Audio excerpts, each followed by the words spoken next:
Can you hear me, guys? Can you hear what I'm saying here? Please give me a thumbs up or sound working. All right, great, perfect. Hey there, everybody. Welcome. Thank you for tuning in. Battery day. Yes. Yes, you can hear me. Awesome. Perfect. Thank you. Cool. Battery day is finally here. This is so awesome. Thank you all guys for tuning in. This is just so cool. Wow, chats are go nuts now. Perfect. I thought I was gonna be sitting here all by myself watching this, but thank you. We are hundreds of people here. Wow. Thank you so much, guys. This is just awesome. Great. So I just wanted to start off by checking that everything is working, because I've never done a live stream before. So hey there. And don't worry, when the battery day starts, I will make myself really tiny over here so you can see me react and stuff. But I'm gonna be very quiet during the whole meeting. Not disturb Elon Musk talking, and that's what we're all here for. So that's gonna be great. Sound is great. Thank you guys. Thank you so much. Nice. Cool. So we got people from everywhere. Hi Lars, nice to see you live. Yeah, nice to be live. Rob, thank you. My patron number 100, I believe that right there. Damn.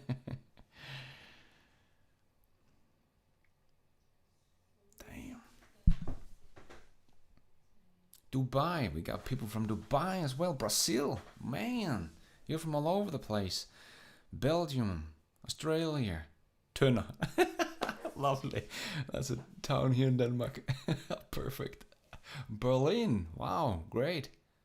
Barcelona, Canada. Jesus, we're from all over the world. Vatican, oh cool.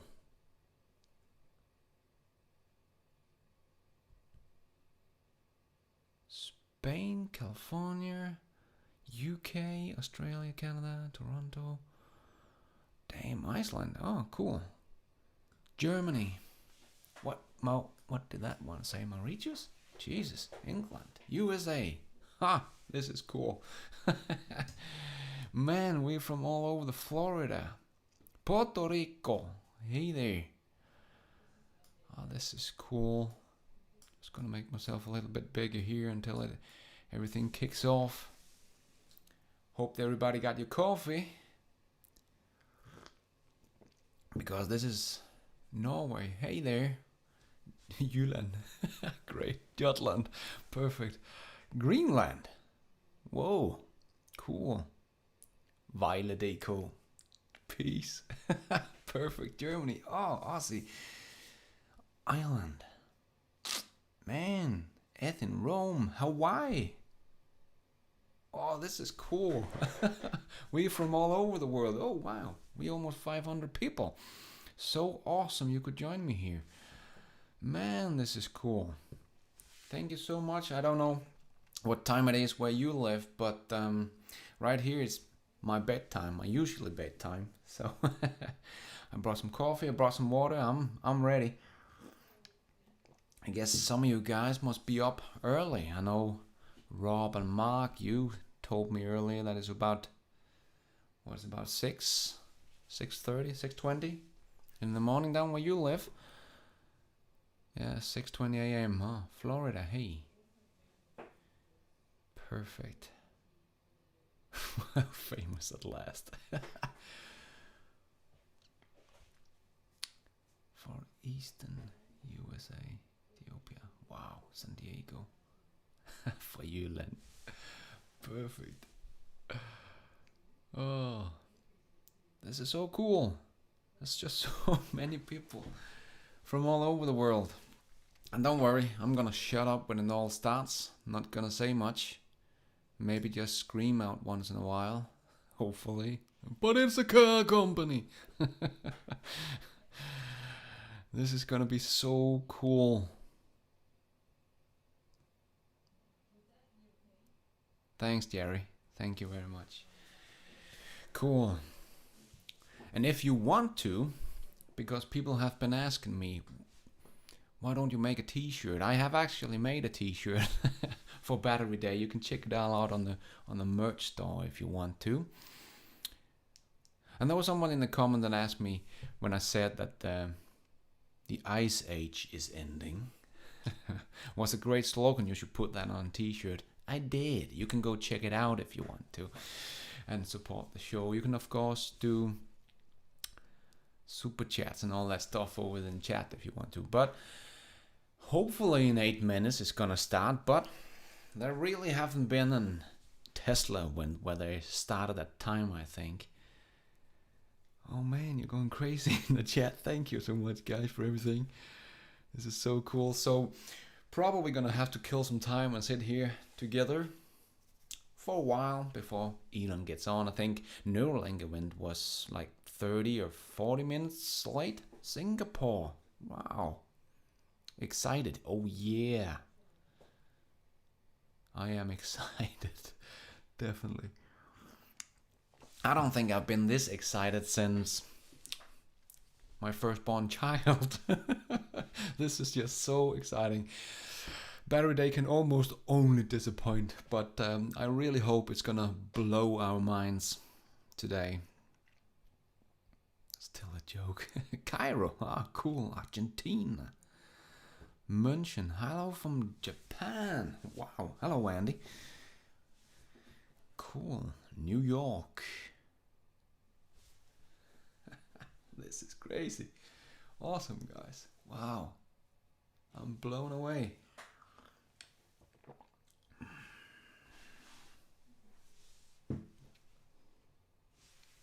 Welcome, bot. Thank you, Mike. My English is excellent. Well, oh well. South Africa. Hey there. Metal. Moss. Great, Peter. Yeah. Well, skål. Cheers in Danish.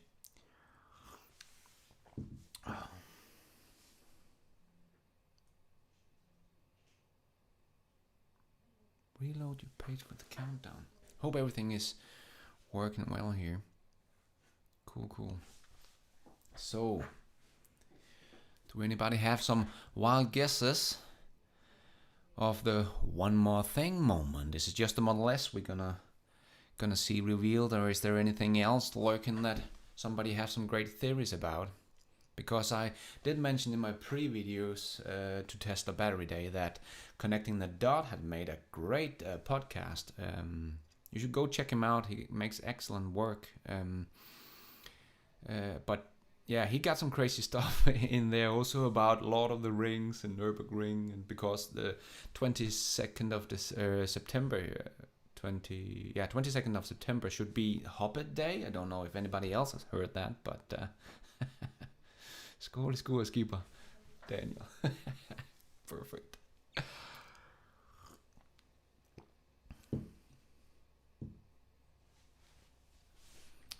Puerto Rico. 1,100 miles Model 3. Yeah, that would be crazy. Model Z. Yeah. What kind of car would that be?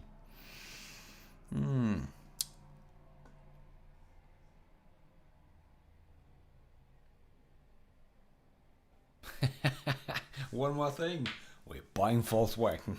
Yeah. Don't think so. What are you? 600-mile range. Yeah, that could be possible. Very possible. Hopefully they will reveal a Model S Plaid version they're gonna make with the new battery. Maybe already producing with the big casting machine. Oh, that would be so cool. If we could get that Tesla motorcycle, yeah, that would be awesome.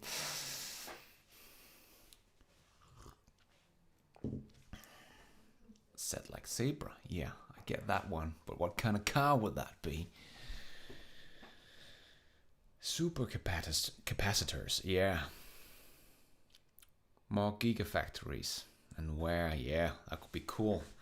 If they're gonna use some of these 5 billion they just got to build more factories starting tomorrow, or already in construction.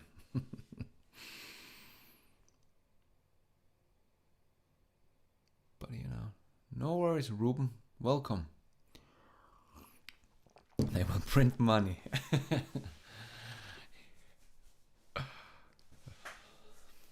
Yeah, the Tesla vertical takeoff plane, Tesla plane, yeah. Don't know if we're there yet, but that would be awesome if they could talk about that.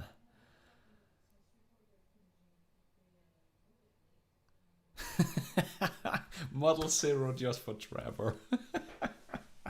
Awesome. Oh, that's a good one. Yeah, he's become into a lot of trouble lately, huh? Doesn't look like the captain gonna go down with his ship. But anyway. Yeah. Peter, where do you think the next gigafactory is gonna be? Any guesses? Are we gonna get one in China? Is that the next one, or are we gonna go to South America? Don't know. How many? I got no ideas of how many cars are sold down in South America at all. Because like India should be a great place to do it as well, but they don't buy many cars. But if they make like a rickshaw thing, like Guiley from Hyperchain also mentioned a few times, they could kick something off down there as well. Poland, Brazil, India. Yeah, India would be a good place, and rumors are they are already talking about it. England here.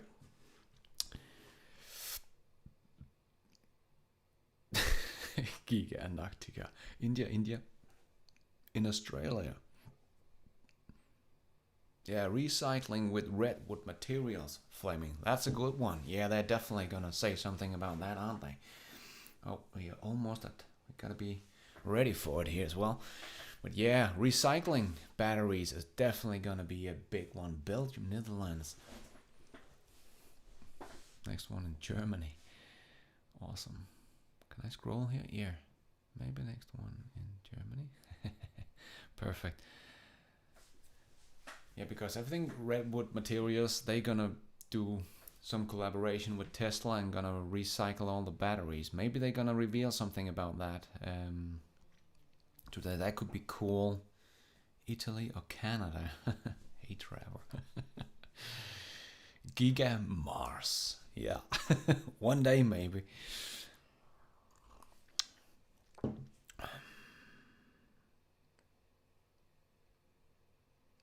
Philippines? No. Giga Denmark. Don't think so. I'm gonna refresh this one. Oh, wait a minute. Are we there? Something's happening. Oh, whoa. I'm gonna make myself small here, guys. Something's happening. Look at that.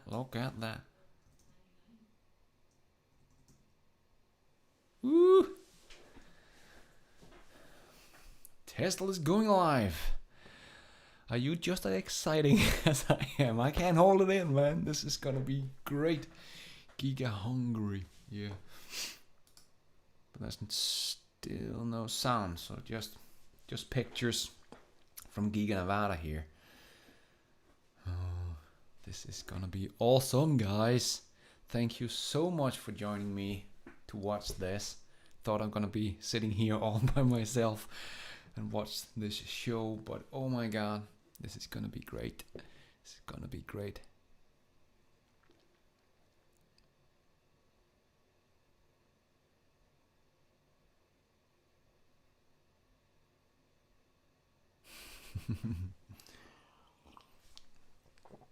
Oh yeah, Giga everywhere.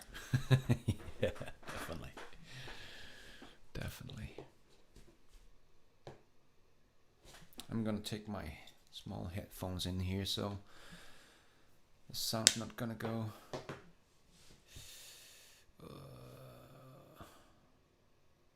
Don't think there are sound on this one.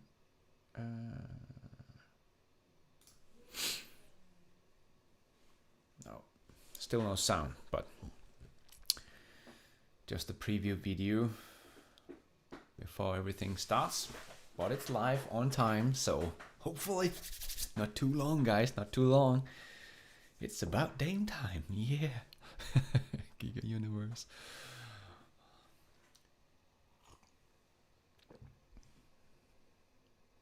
What time is it here with me? Well, it's 10:30. Oh man, no sound on Tesla stream. Yeah, no sound yet. Still just video. So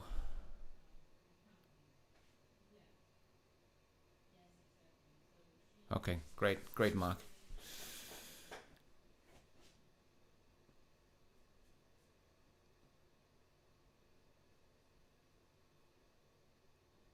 Wow, thank you, Michael O'Farrell. Thank you so much. Wait a minute, what do we have up here? Oh, this is pretty cool.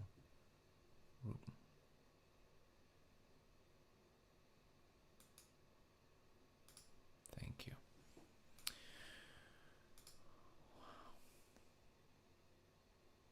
It's just all their commercials. Oh, commercials.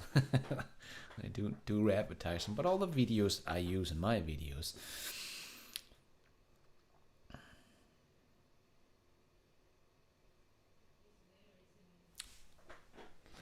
Oh, this is gonna be great. This is gonna be Holbeck.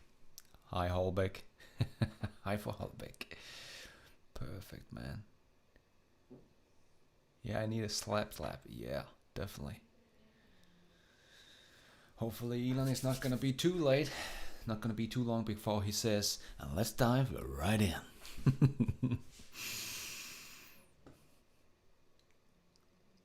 Oh, look at that. Semi truck.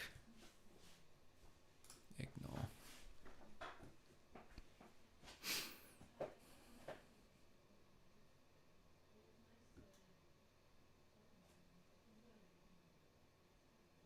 Go Tesla. Nice hot battery day. Yeah, you can hardly, you know. Oh, hey there, member. Shadow. Awesome. Nearly 1,000 watching. Yeah, you're right, Rob. Wow. Welcome, guys. Thank you so much for tuning in. This is awesome.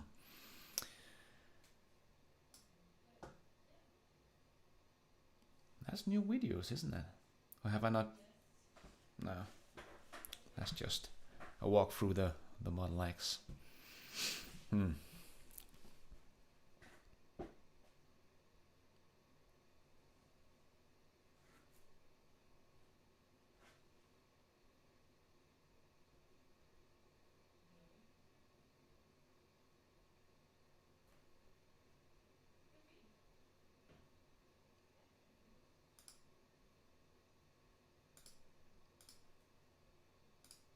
Wow, so much. Oh, something about to happen. Annual shareholder meeting. Battery day. Come on. Get to 300 likes. Yeah, please. We're almost there. 243 likes. Hit that like button. Cheers, everybody. This is gonna be awesome. Oh, come on. Start already. Don't worry, I'm gonna be shutting up as soon as it gets going. Let's go, Papa Elon. Oh, 1,000 watching. Yeah, you're right. Cool. Thank you so much, guys. This is awesome.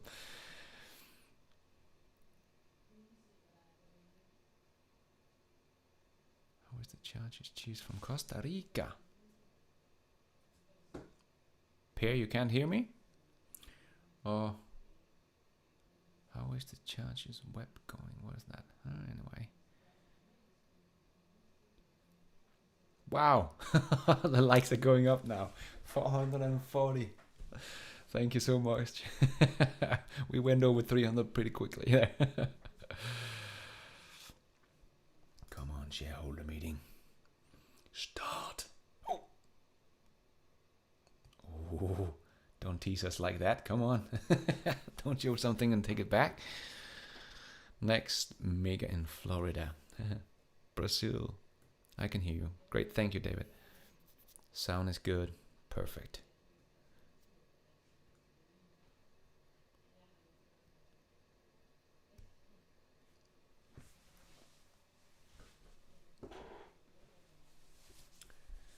And I just saw a video about from Stephen McRyan from Solving the Money Problem. He talked about this lithium company. Don't know if you saw this video, but that's also some great speculation in that one. Hopefully that's going to be revealed something today about that one as well. That could be cool if they have some work going on there as well. But come on, Battery Day. Start. Thank you so much, guys. Wow, we have so many watching here. We're over 1,000 people.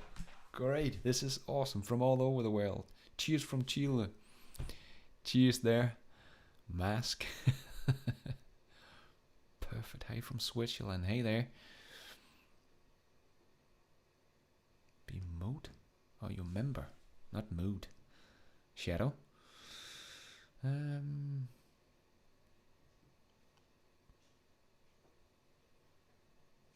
Wilhelm Tell. Everyone bought PLL up 32%. Yeah.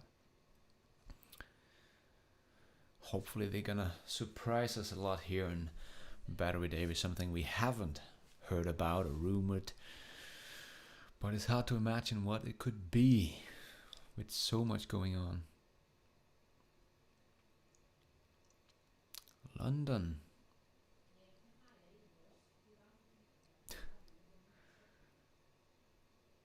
Yeah. Let's go. Come on.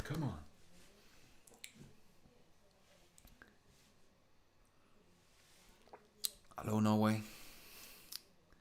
This is so awesome. Watching this with all you guys from all around the world. This is so cool. Thank you so much. Are you Danish? Yes, I am Danish. Serbia.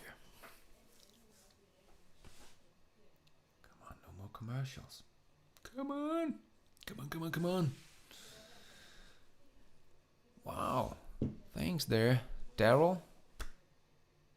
Super chat. Thank you. Wow. Thank you so much. Hey you. Thanks. Ireland. Hello there.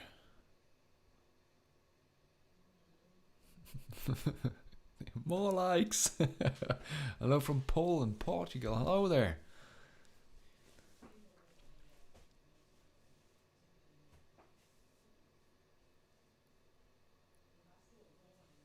Yeah. Definitely.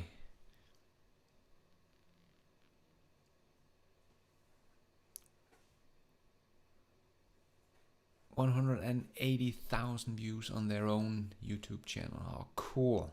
Many people are tuning in to watch this historic event. This is gonna be epic.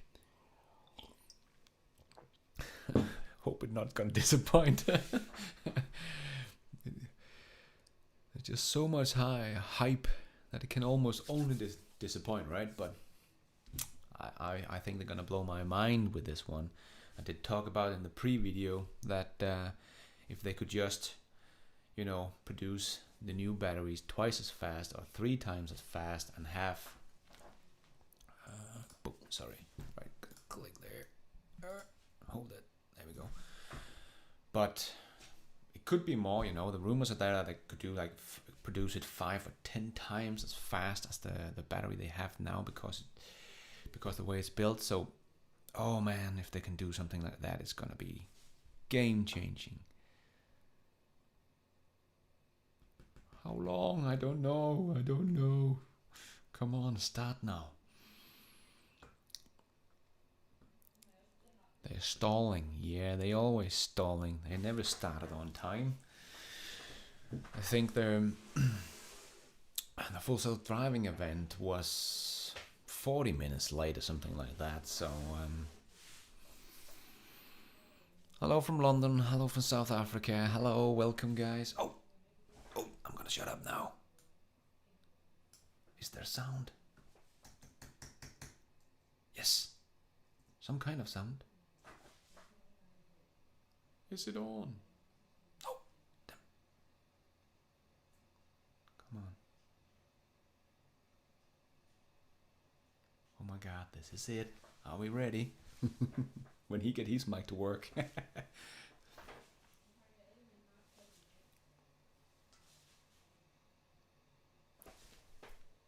Here we go. Here we go.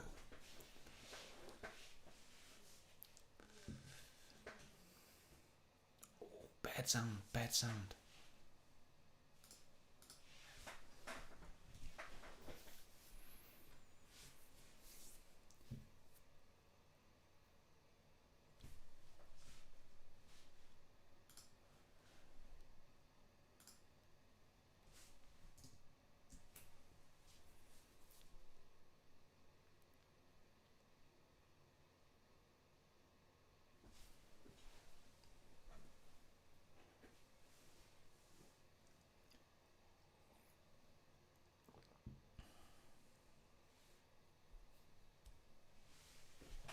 You got no sound? Can't hear?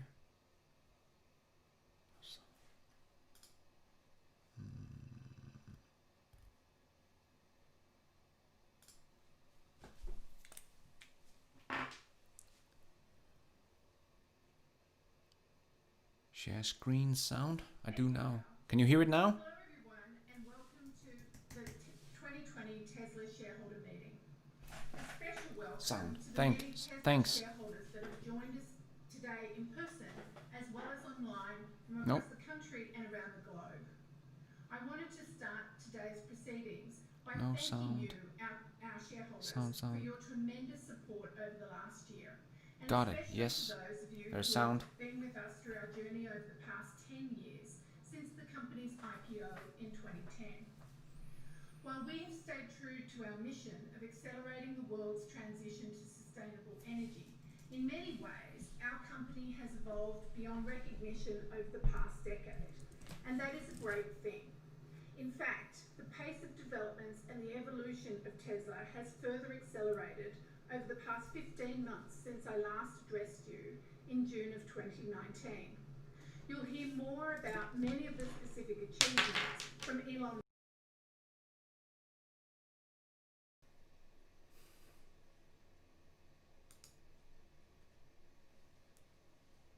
But I would like to take this opportunity to thank all of our Tesla employees across the globe who have done a tremendous job of executing and staying focused on delivering for our customers and shareholders as the world has gone through one of the most challenging periods in our lifetimes.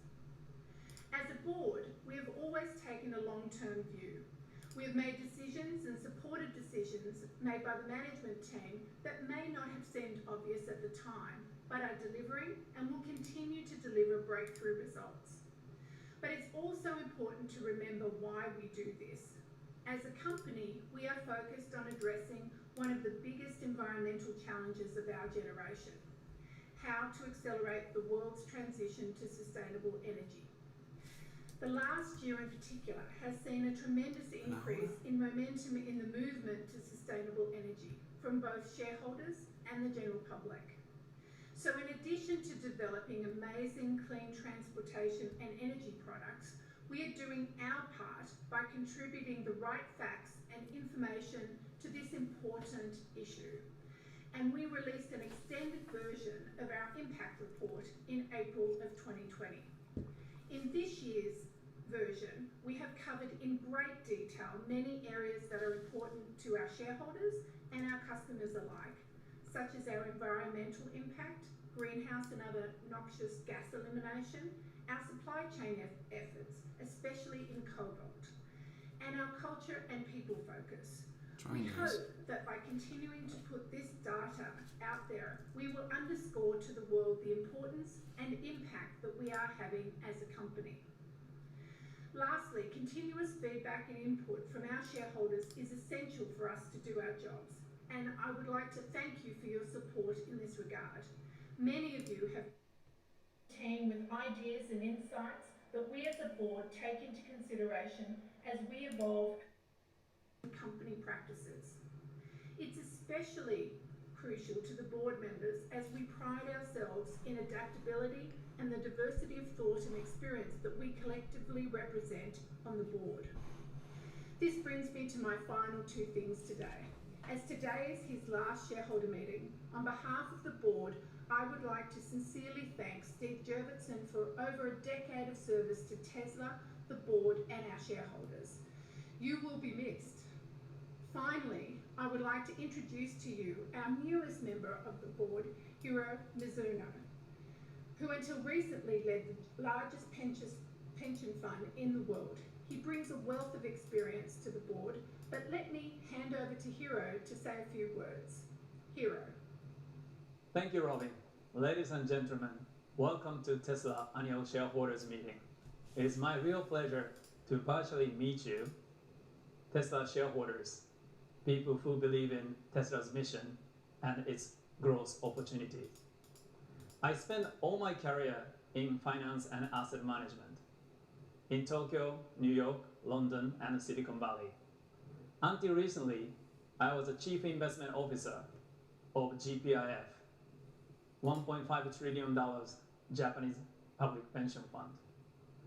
And one of my priorities as an investment chief was to promote responsible investments, which aim to make financial returns while pursuing ESG agenda, such as environment and social issues.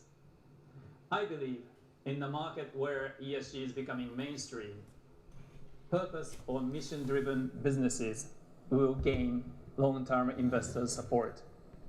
This is why I was interested in Tesla, where mission is to accelerate the world transition to sustainable energy. I'm very excited to join the Tesla team on the journey and hope to assist Tesla deliver what investors expect by further enhancing its environmental and social impact. Once again, Tesla shareholders, thanks for your support. I'm looking forward to seeing you in person next year. Thank you. Thanks, Robin and Hiro. I will now call the meeting to order. Please refer to the meeting agenda that has been provided to you and posted also to our virtual meeting site. The time is now 1:49 p.m. Pacific time, and I declare that the polls are now open. We've already received voting proxies from stockholders over the past few weeks, meaning that almost all of the votes that will be counted were already submitted before the meeting. However, if you wish to vote now or to change your prior vote, you may do so through the virtual meeting site. For those that are here in person today, ballots and ballot boxes were available to you at check-in. Tesla's board of directors has appointed Computershare Trust Company to serve as inspector of elections for the meeting. Computershare has taken and signed an oath as inspector of election and has certified that starting on August 13th, 2020, the proxy material or a notice of internet availability of the proxy material were mailed or provided to all Tesla stockholders of record as of July 31, 2020. We have a majority of the outstanding shares represented at the meeting. So I declare that there is now a quorum present and that we may proceed with the meeting. The items on the agenda are as follows. The election of 3 Class 1 directors, Elon Musk, Robin Denholm, and Hiromichi Mizuno, to each serve for a term of 3 years.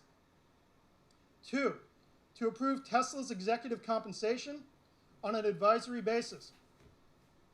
And 3, to ratify the appointment of PricewaterhouseCoopers, LLP, as Tesla's independent registered public accounting firm for the fiscal year of 2020. Tesla's board has recommended that our stockholders vote for each of the director nominees and for each of those proposals. In addition, we have also received 4 stockholder proposals, as described in the proxy statement. I would like to remind our stockholders that Tesla's board has prepared a statement in opposition to each of these proposals, which appear in the proxy. The first stockholder proposal is an advisory vote regarding paid advertising. Our board has recommended that our stockholders vote against this stockholder proposal. This stockholder proposal comes to us from James Danforth. However, Mr. Danforth has notified us that neither he nor his representative will be presenting the proposal at the meeting today, so we will continue. The second stockholder proposal is an advisory vote regarding simple majority voting in our governing documents. Our board has recommended that our stockholders vote against this stockholder proposal. The proposal comes from James McRitchie, who is on the line to present the proposal today. Mr. McRitchie, I would like to invite you now to present. You'll have 3 minutes.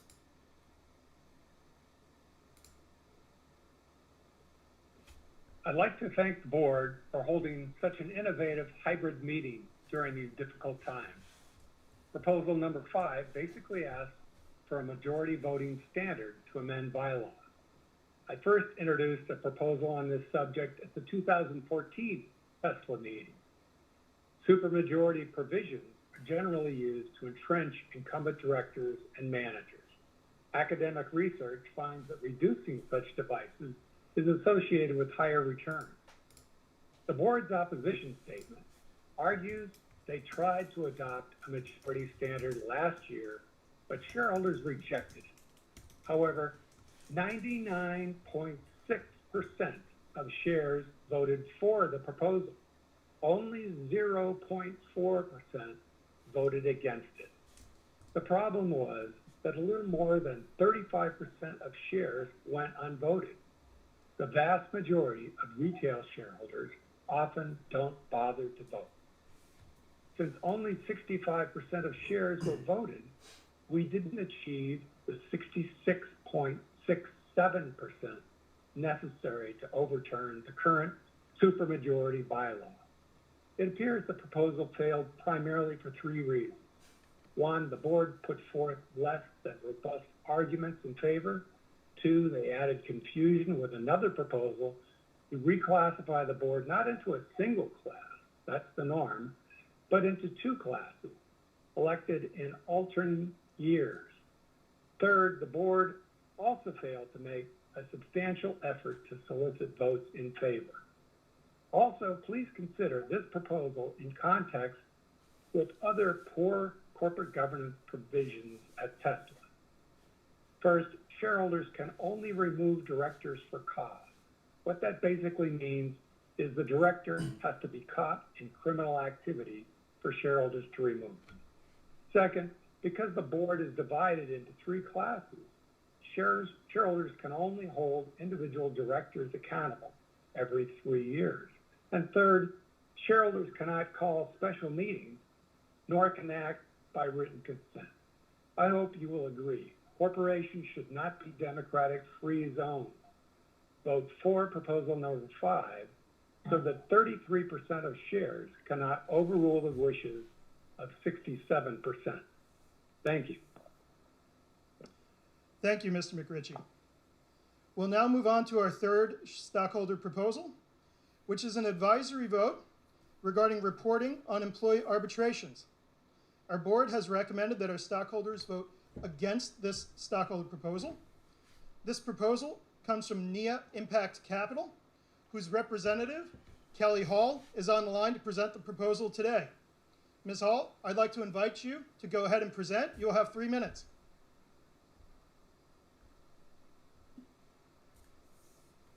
Hello, my name is Dr. Kristen Hull, and I'm the founder and CEO of NIA Impact Capital. I formally move Proposal 6,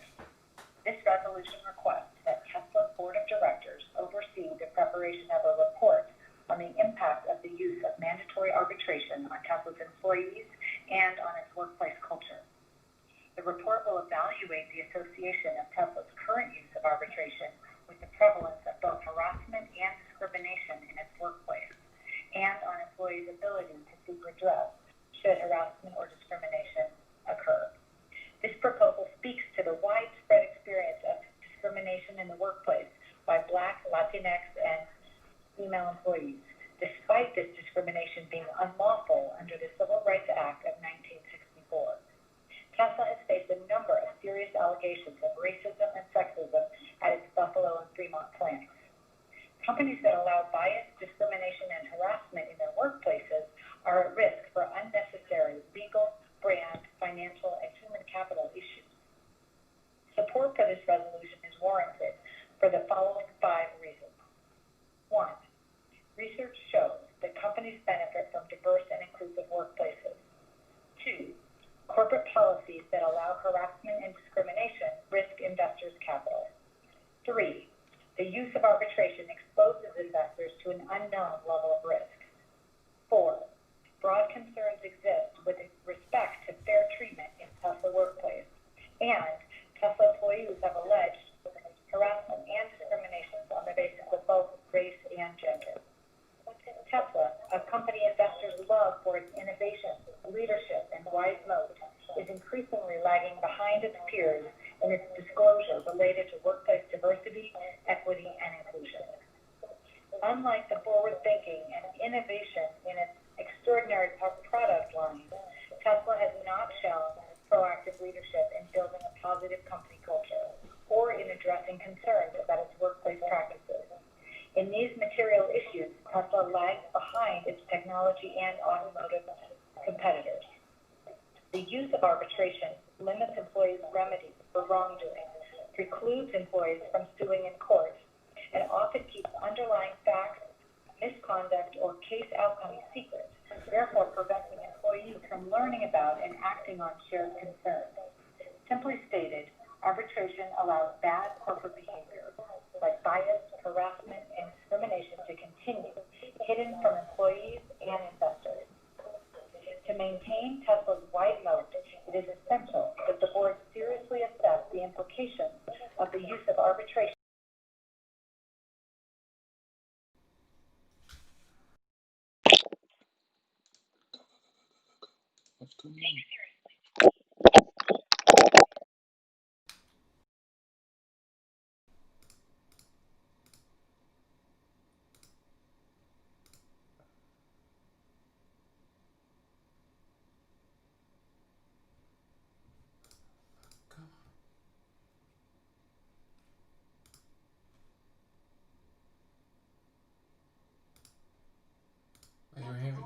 Is an advisory vote reporting on human rights. Our board has recommended that stockholders vote against this proposal. This proposal comes to us from the Sisters of Good Shepherd, New York Province, whose representative, Terrence Collingsworth, is on the line to present today. Mr. Collingsworth, I would like to invite you to speak now. You have 3 minutes for your proposal. Thank you. I'm Terry Collingsworth, Executive Director of the International Rights Advocates.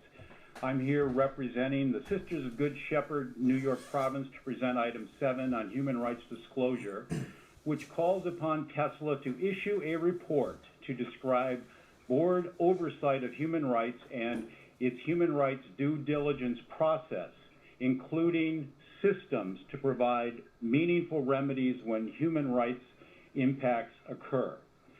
Tesla faces serious human rights issues, and failure to establish a culture of respect for human rights will expose Tesla to new liability issues and significant reputational injury, all of which will have a material impact on the company and its shareholders.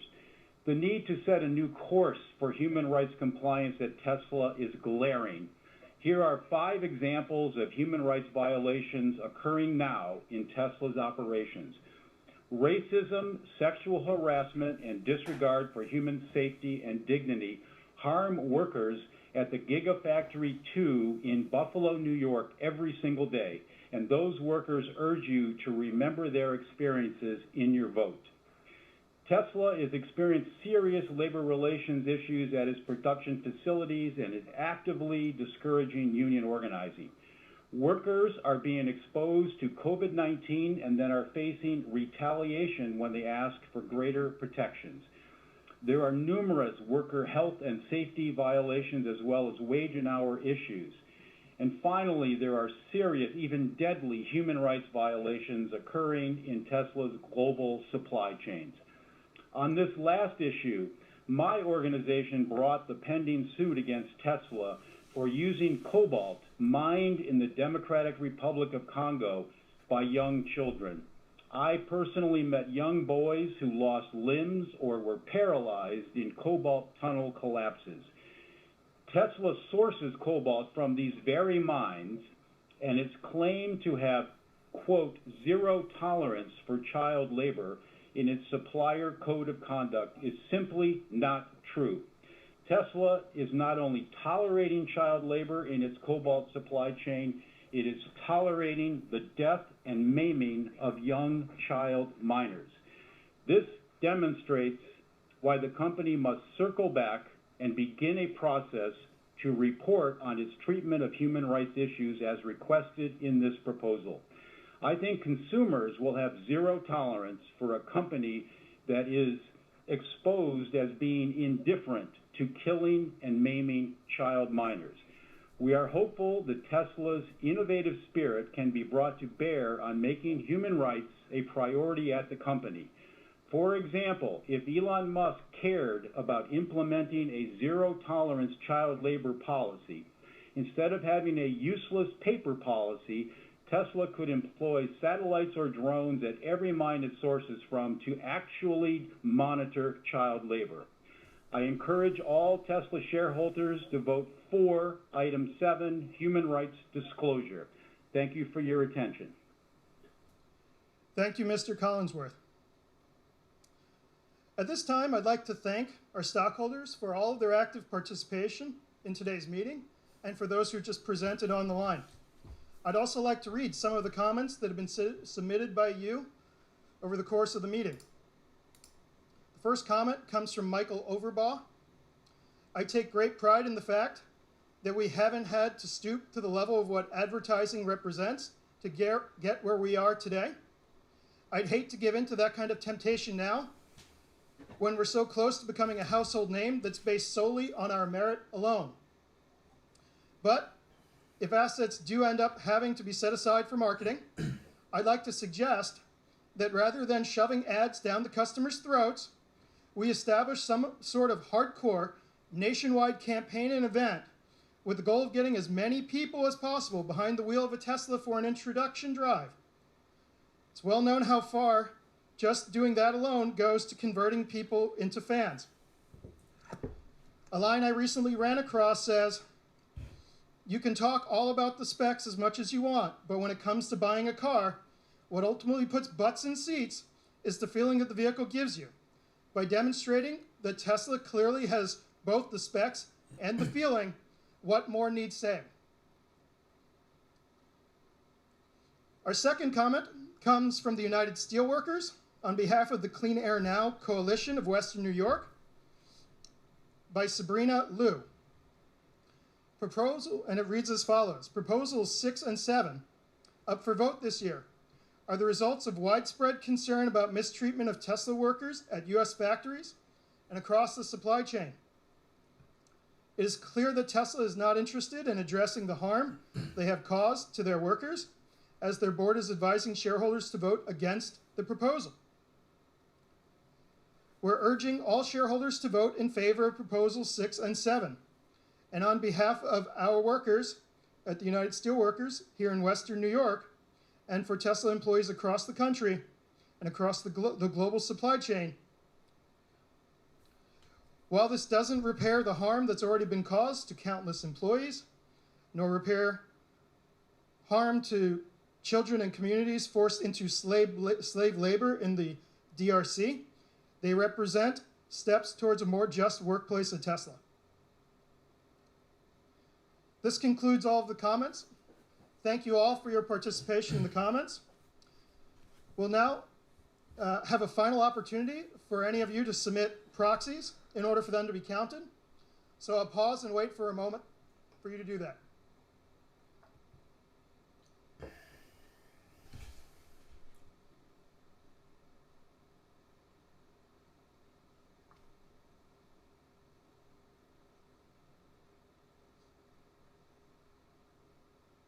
Okay, I declare that the polls are now closed. So based on the proxies that we have previously received, I'd like to announce on a preliminary basis that our stockholders have approved the recommendations of Tesla's board on all agenda items, other than the stockholder proposal for an advisory vote regarding simple majority voting in our governing documents. After the final tabulation is completed, we'll formally announce the results of the voting by filing a Form 8K with the SEC within 4 business days of today. This now concludes the official business of Tesla's 2020 Annual Stockholders Meeting, which is now adjourned.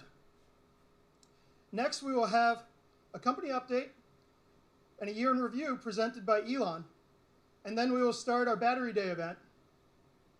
During the course of those following sessions, we may discuss our business outlook and make forward-looking statements. Such statements are predictions based on our current expectations. Actual events or results could materially differ due to a number of risks and uncertainties, including those disclosed in our most recent 10-Q filed with the SEC. These forward-looking statements represent our views as of today. They shouldn't be relied on after today, and we disclaim any obligation to update them after today as well. We will now continue with the company update and year in review. And it's my pleasure to introduce Tesla co-founder and CEO, Mr. Elon Musk.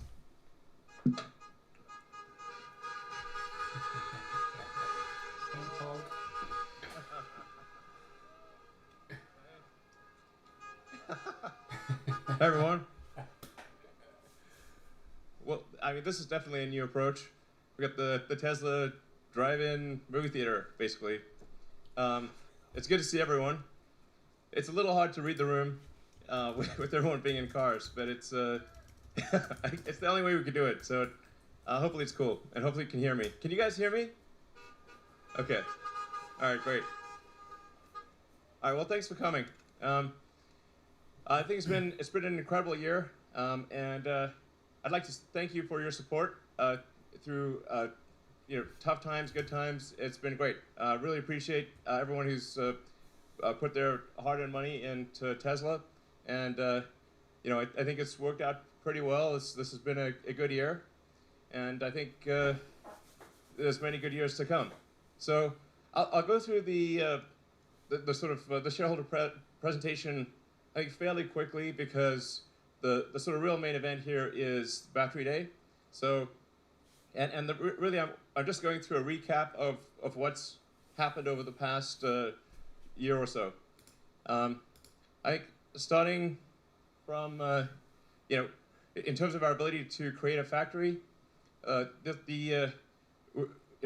huge kudos to the Tesla Shanghai team for being able to go from literally a dirt pile to volume production in 15 months. It's like, damn. Yeah. So, and I think something that's really quite noteworthy here is Tesla is the only foreign manufacturer to have a 100% owned factory in China. So this is often not well understood or not appreciated, but to have the only 100% owned foreign factory in China is a really big deal, and it's paying huge dividends here.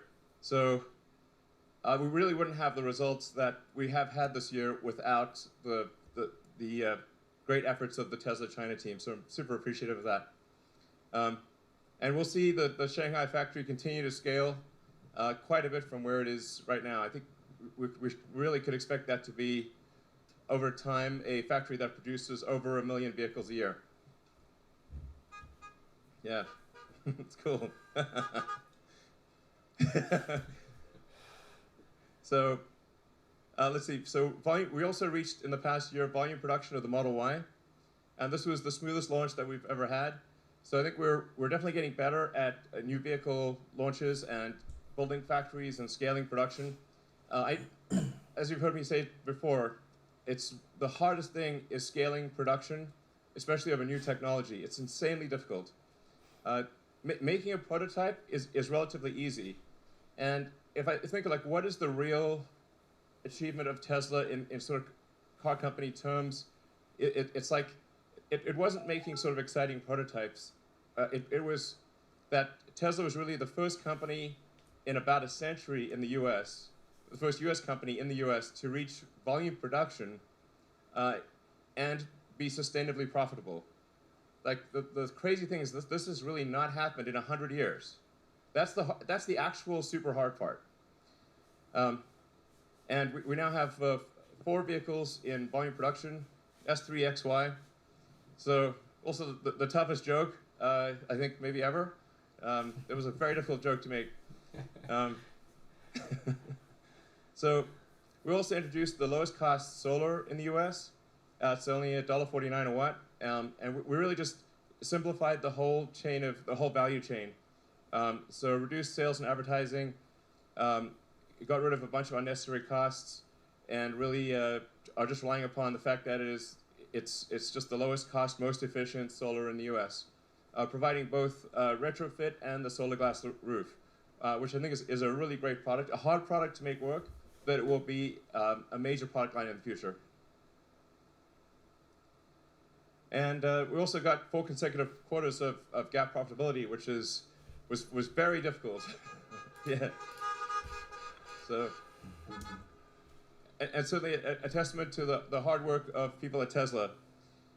I mean, to do this in extremely difficult times against a wide range of adverse circumstances was insanely hard, but we got it done. So, and I think the future is looking like I think very promising from sort of an annual profitability standpoint. So, in order to achieve, in order to sort of do well financially, you really need economies of scale, and you need ideally the best technology. And I think we had the best technology for a while, but now we are also achieving economies of scale. So, and we're also rapidly improving autonomy, which is a massive value add to each car. So, you know, I think the value of Tesla is going to be like total, just on the vehicle side, total vehicles produced times the value of autonomy. That's a way to think about the future value of Tesla. We also have consistent free cash flow generation. This is really important for growth. And a key element here is tightening up the time from when a car is ordered to when it is built and delivered. So for a company that's growing rapidly, it's extremely important to tighten the supply chain and to have, from when parts arrive, put it into a car very quickly and deliver the car very quickly to the customer. And if you can do that inside the sort of your kind of payables timeline, then the faster you grow, the more cash you have. Or conversely, if you're unable to do it within your payables timeline, the faster you grow, the less money you will have, which is obviously bad. It's for a capital-intensive situation. So just tightening up and having the parts move very quickly to the factory, put it in a car, get it to a customer, makes a massive difference to cash flow generation. And I mean, that's why it's extremely important to have a factory in each continent. Because if you don't at least have a factory in the continent, it is impossible to achieve this. So having a factory in China that's able to serve China, and then you know, soon many other countries in the region, will be key to us tightening that total sort of chain of cash flow and getting it, essentially the faster we grow, the more cash. This is really important. That's also why it's important to have Giga Berlin complete, because then we'll have a factory in China, a factory in the US, and soon a second factory in the US in Austin, and a factory in Europe. And I mean, even if for Giga Texas in Austin, even if we had exactly the same costs as in California, it would still be advantageous to do it there because it's roughly 2/3 of the way across the U.S. So in terms of delivering cars to the central U.S. and to the East Coast, it's just faster, costs less, and it fundamentally improves our economics. So I think this is also maybe something that's not fully appreciated of just how important it is to have a factory at least on the continent or reasonably close to where the end customers is, so you can tighten that whole chain. Industry performance. While the rest of industry has gone down, Tesla has gone up. I think this speaks to. Thanks.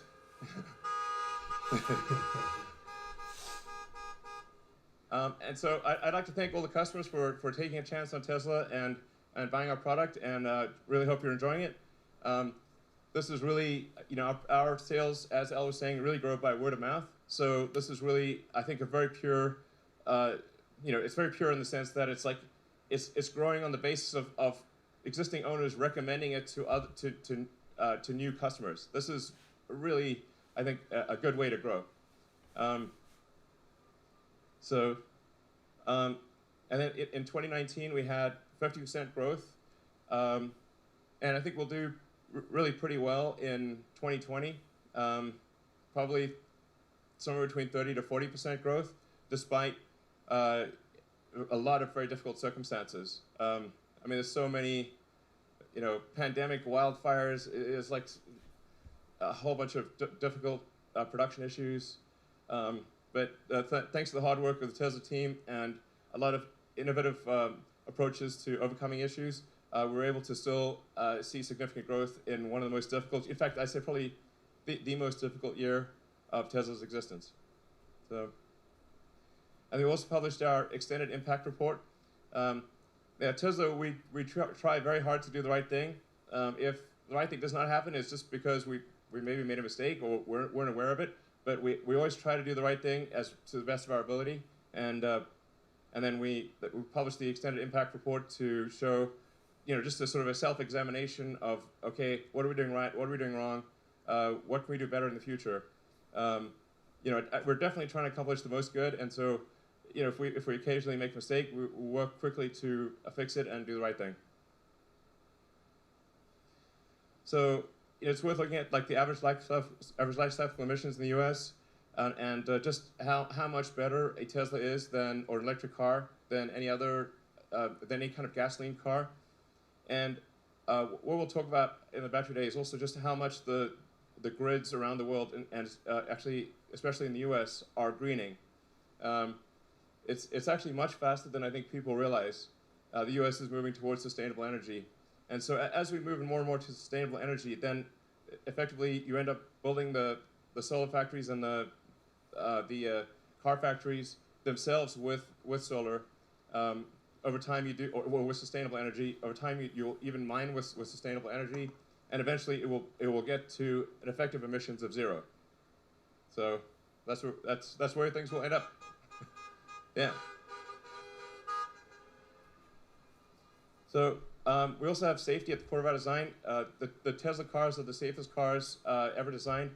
We have the lowest probability of injury of any cars ever tested by the U.S. government, and that's just passive safety. When you add active safety into that, it's even better. It's really, if safety is important to you, which obviously it is, the safest car you could drive is a Tesla. So. I think some people aren't aware of this, but it's really, safety is paramount. It is actually the #1 design objective when we build a Tesla is safety. Our factories are also becoming safer, and if you look at the sort of accidents per total vehicle made, it's dramatically better than in the past, and it's already better than industry average, and we're confident we can get it to the best in the auto industry. Autopilot functionality continues to improve, and you can see it in the safety report that we publish every quarter. It's just getting better and better. The U.S. average for collisions is at roughly 2.1 per million miles, and with autopilot engaged, it's 0.3. I mean, this is a profound difference, really massive. And this will get even better. So we're confident that over time we can get the probability of an accident, especially the probability of injury, to 10 times better than the industry average, like an order of magnitude better. So that's just a lot of lives saved and a lot of injuries avoided. So that's a huge priority for us. On the autopilot front, I think it's kind of hard for people to judge the progress of autopilot. Like I'm driving. As a matter of course, I've always done this. I drive the bleeding edge alpha build of autopilot, and so I sort of have insight into what is going on. Previously, about a couple of years ago, we were kind of stuck in a local maximum. So we're improving, but like the improvements kind of started tailing off and just not getting where they needed to be. I call this sort of getting trapped in a local maximum. And so we had to do a fundamental rewrite of the entire autopilot software stack and all of the labeling software as well. So we're now labeling in 3D video. So this is hugely different from previously where we were labeling essentially a bunch of single images from the 8 cameras, and they would be labeled at different times by different people. And some of the labels, you literally can't tell what it is you're labeling. So it basically made it sort of in some cases impossible to label, and the labels had a lot of errors. Now, with our new labeling tools, we label it in video. So we actually label entire video segments, and the system, so you get basically a surround video thing to label, and with the surround video and with time. So it's now taking all cameras simultaneously and looking at how the images change over time and labeling that.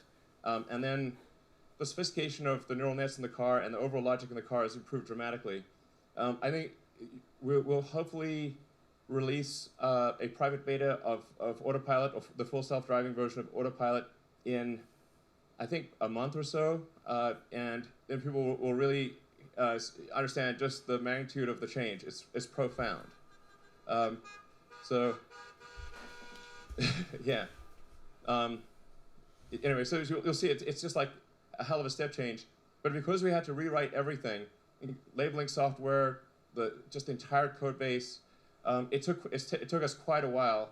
And the sort of new sort of, I call it like 4D in the sense that it's 3 dimensions plus time. It's just taken us a while to rewrite everything. And so, you'll see what it's like. It's amazing. Yeah, it's just clearly going to work. Tesla core competencies, we've got engineering, obviously.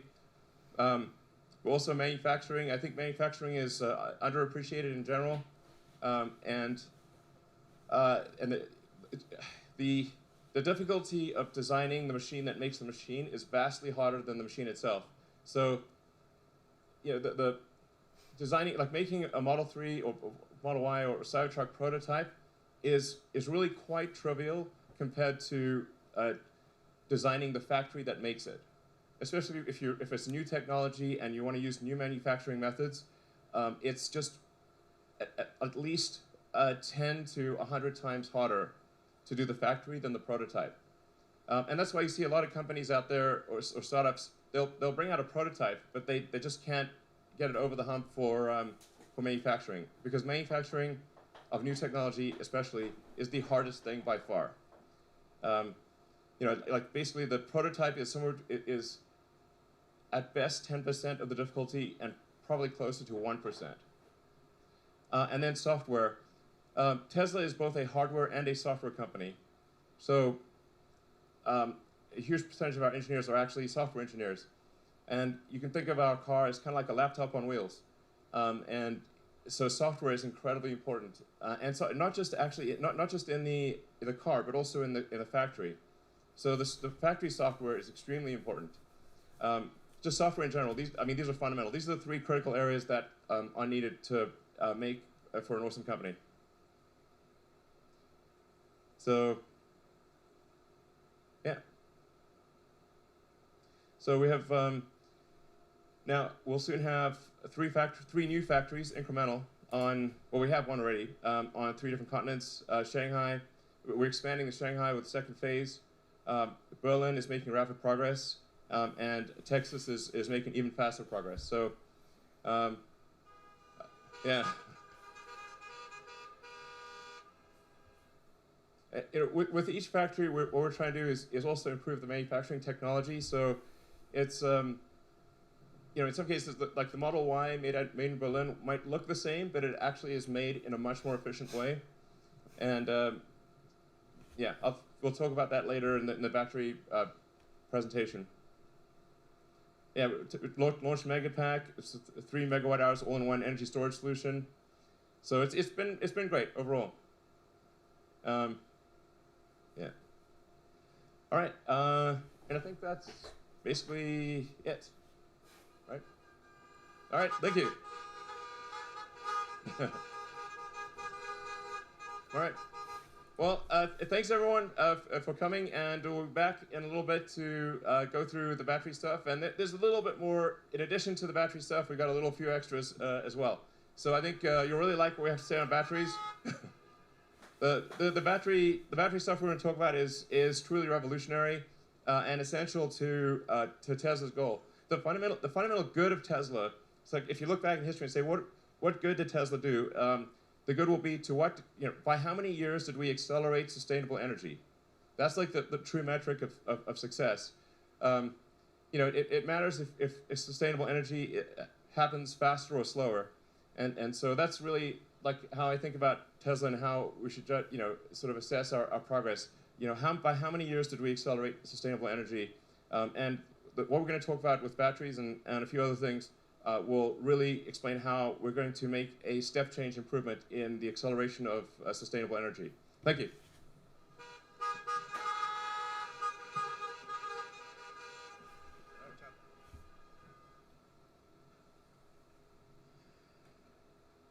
Hi folks, that was great. We're going to take a short break before we begin the Battery Day event. So stay tuned. If you're local and here in the audience today, you can feel free to get out of the cars and stretch your legs.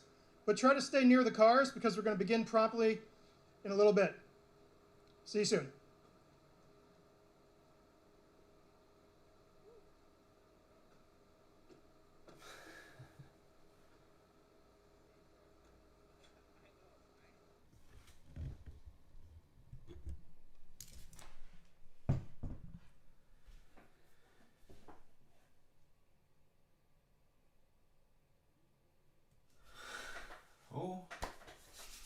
First part over. Awesome. Wonder how long the break is gonna be. Hopefully not too long, because now we're gonna get into the really good stuff, the batteries and some more stuff. 1,000 viewers, yeah, we are.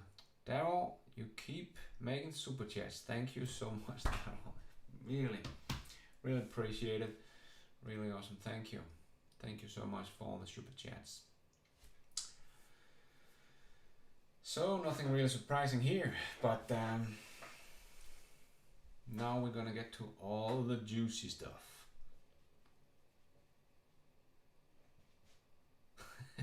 Just enough time to mix 100 martinis. Yeah, so fun to see everybody sitting there in their Tesla cars. This is definitely a different kind of shareholder meeting than we're used to.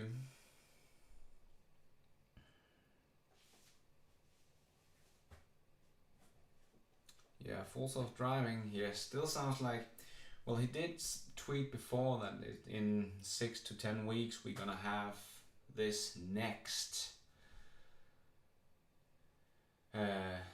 this rewrite of the full self-driving hardware, and that is what he's talking about, that it's going to be a big change for the full self-driving and how well it performs. So I'm really looking forward to get this I am in the early access program, so hopefully I will get it early. Like I right now have, you know, the stop for traffic signs and for traffic lights. It is not yet been a public release here in Europe, I don't think. Definitely not in Denmark, but I have got the early access program, and it works quite well, I must say. And it has been improving just within the last month or so, because it was a bit edgy. Oh, Judy Wilson, thank you for the super chat. And Daryl, you keep on going. Thank you, guy. Thank you, man. Much appreciated. Thanks. But I think the improvement has been great, and you know, every time because when it went over a traffic light, sorry, just needed to do something here. All right. Every time it went over a traffic light, it would sometimes brake for the other side of the traffic light, thinking that it had to brake at that point, and it was a start of a traffic light. But of course, you can report that in your car. You can just hold down the little car icon for 3 seconds, and it will send a report to Tesla, and they can figure out what just happened. And just within, I got, I think, 2 updates after I got access to the traffic light, and it's always much better. The normal route I take into dropping off the kids and picking up the kids,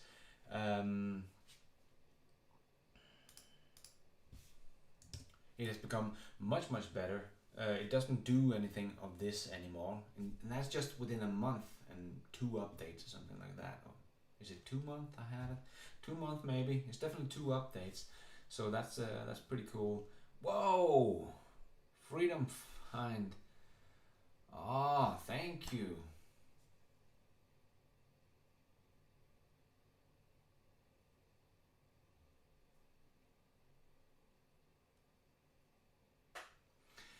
Yeah, I don't know much about the child labor thing. They are of course still using cobalt in their batteries, but Tesla are some of the car manufacturers that has the lowest amount of cobalt. I think is 2% of the battery, so it's not much cobalt in them. Don't know about the child labor. Got no idea. Thank you for the super chat, by the way, Freedom Find. Much appreciated. But I really do believe when Elon says they're doing everything they can to do good stuff. Is there a Nissan Leaf? Oh, anyway. So I do believe they're doing the good stuff, and I do believe and hope maybe this battery they're going to talk about today will not have cobalt in it. If so, this matter of mining from cobalt is going to be a thing of the past anyway. So yeah, we're going to have to see if they're going to go there with this battery or maybe next generation. I know CATL should be making cobalt-free batteries, so we're getting there really fast, getting rid of this cobalt. So hopefully, but yeah, it would be Daryl, thank you. Keep it up. Thanks, Daryl.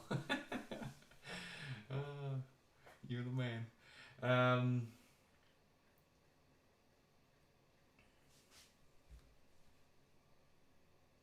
But yeah, definitely. I don't know much about mining cobalt, but probably there are some child labor. I got no idea. I'm not into that, so that would be talking about things I really got no idea about. But yes, that would be bad if all of these allegations is true. But I do believe Elon when they say they're doing everything good they can. 3% cobalt, somebody's writing here. Yeah, maybe it's very little anyway, and yeah, it's gonna be cobalt free at some point. Hopefully. This one they're just about to reveal. So, Elon, take it over and let's dive right in. Come on, we want to hear about batteries.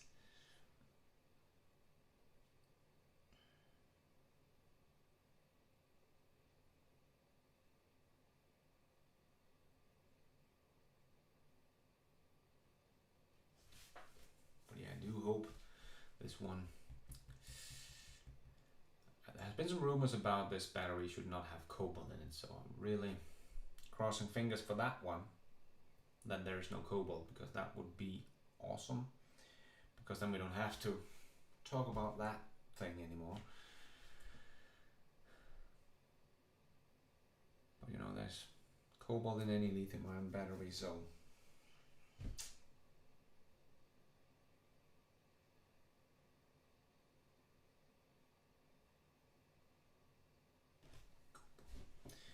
yeah. Thank you so much for the super chat, guys. Really appreciate it. All right. Let's see. Oh. But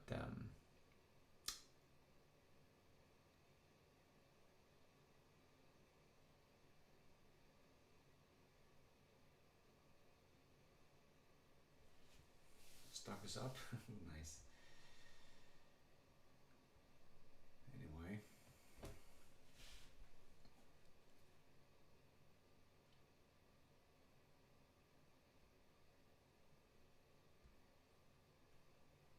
Wow, Søren, thank you so much. Thanks for the super chat, much appreciated.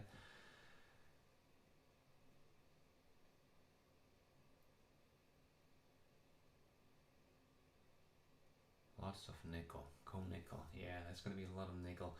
Maybe Tesla is going to talk about getting into mining. Maybe with this PLL, we're going to have to wait and see. They are going to work with this mining company up in Canada, so hopefully we can get some news today about that. Daryl, thank you so much.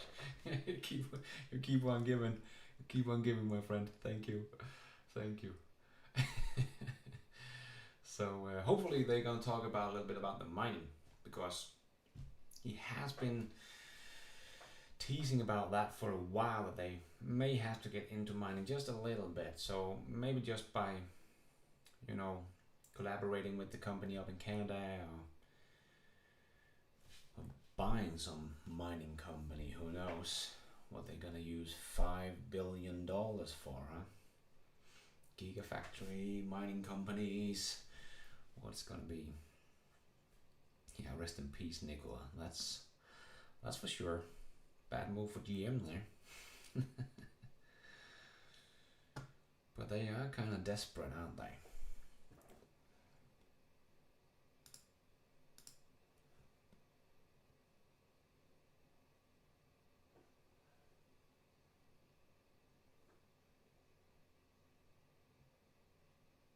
Yeah, 13.5 billion. That's correct. They got 5 billion more, but they had over 8 million in the bank. So yeah, they have a lot of money to play with right now. Thanks for the love. So yeah, they can do a lot with all this. 13 billion. That's a lot of money.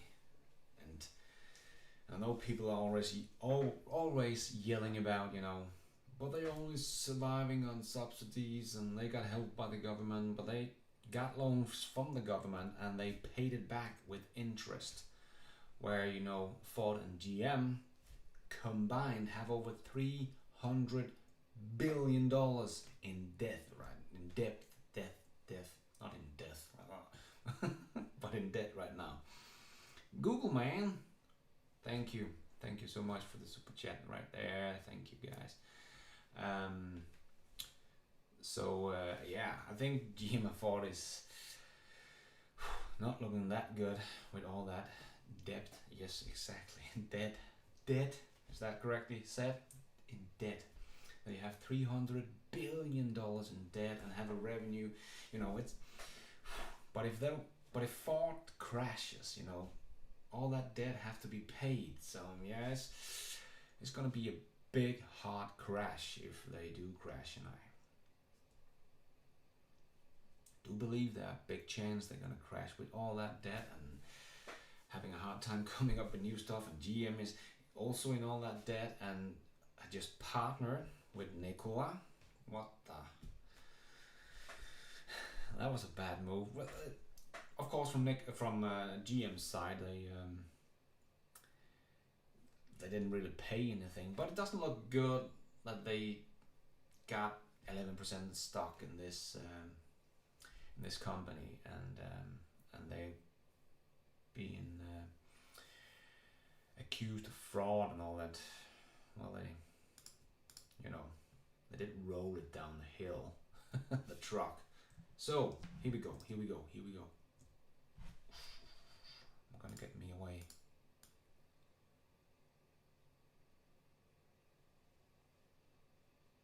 What is this? It's cool.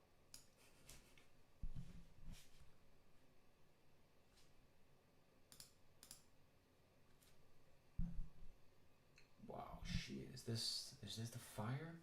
The smoke? Oh man! I'm glad I'm planted my 100 trees in California.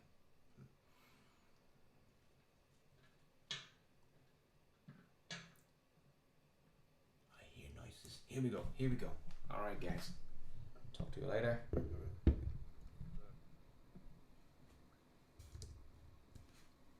Hello, everyone. Woo. Yeah. Sure. Thanks, Elon. Hi. I'm Drew Baglino, SVP of Powertrain and Energy Engineering at Tesla, and I'm incredibly excited to talk about what we've been doing at batteries here at Tesla. Great.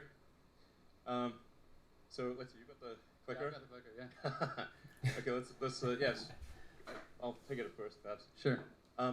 So obviously the issues we're facing are very serious, with climate change, and we're experiencing these issues on a day-to-day basis. It's incredibly important we accelerate the advent of sustainable energy. Time really matters. This presentation is about accelerating the time to sustainable energy. So, the past 5 years were the hottest on record. We have what looks like a wall for CO2 ppm. It's obviously, this time is not like the past. It's really important that we take action. Running this climate experiment is insane. So, especially when it's just a transitory one anyway. Yes. We're going to run out of these fossil fuels. Let's just move to the future and not run this experiment any longer. Yeah. Talk a bit louder. You got it. Okay. So anyway, there is a lot of good news though. What a lot of people may not be aware that wind and solar comprise 75% of new electricity capacity in the U.S. this year. So this is a really major. So the grid is going sustainable very quickly. Now it's also worth noting that the length of time that power plants last is on the order of 25 years. So even if 100% of energy generation was sustainable, it would still take 25 years to convert the grid. And it's also worth noting that in the past 10 years, power production from coal has dropped in half. So it went from 46% of electricity in 2010 to 23% in 2020. So this is a massive improvement. So good things are happening on a lot of levels. We just need to go faster. So in terms of Tesla's contribution, we've delivered over 1 million electric vehicles, 26 billion electric miles driven, and many gigawatt hours of stationary batteries, 17 terawatt hours of solar generated. So I think solar is sometimes underweighted at Tesla, but it is a massive part of our future. The three parts of a sustainable energy future are sustainable energy generation, storage, and electric vehicles. So we intend to play a significant role in all three. So to accelerate the transition to sustainable energy, we must produce more EVs that need to be affordable and a lot more energy storage while building factories faster and with far less investment. So goal number one is a terawatt hour scale battery production. So tera is the new giga, and a terawatt is 1,000 times more than a gigawatt. So We used to talk in terms of gigawatts. In the future, we'll be talking in terms of terawatt hours. So this is what's needed in order to transition the world to sustainability. Yeah, and you can see we're talking about 100x growth in batteries for electric vehicles to achieve this mission. And we are going to get there. It's just a matter of how fast, and our intention is to accelerate it. Yeah, you basically need on the order of roughly 10 terawatt hours a year of battery production to transition the global fleet of vehicles to electric. And the average vehicle lasts 15 years, so we're talking about 150 terawatt hours, give or take, to transition the whole all vehicles of all types to electric. Yeah, so it's a lot of batteries, basically. Yeah, so.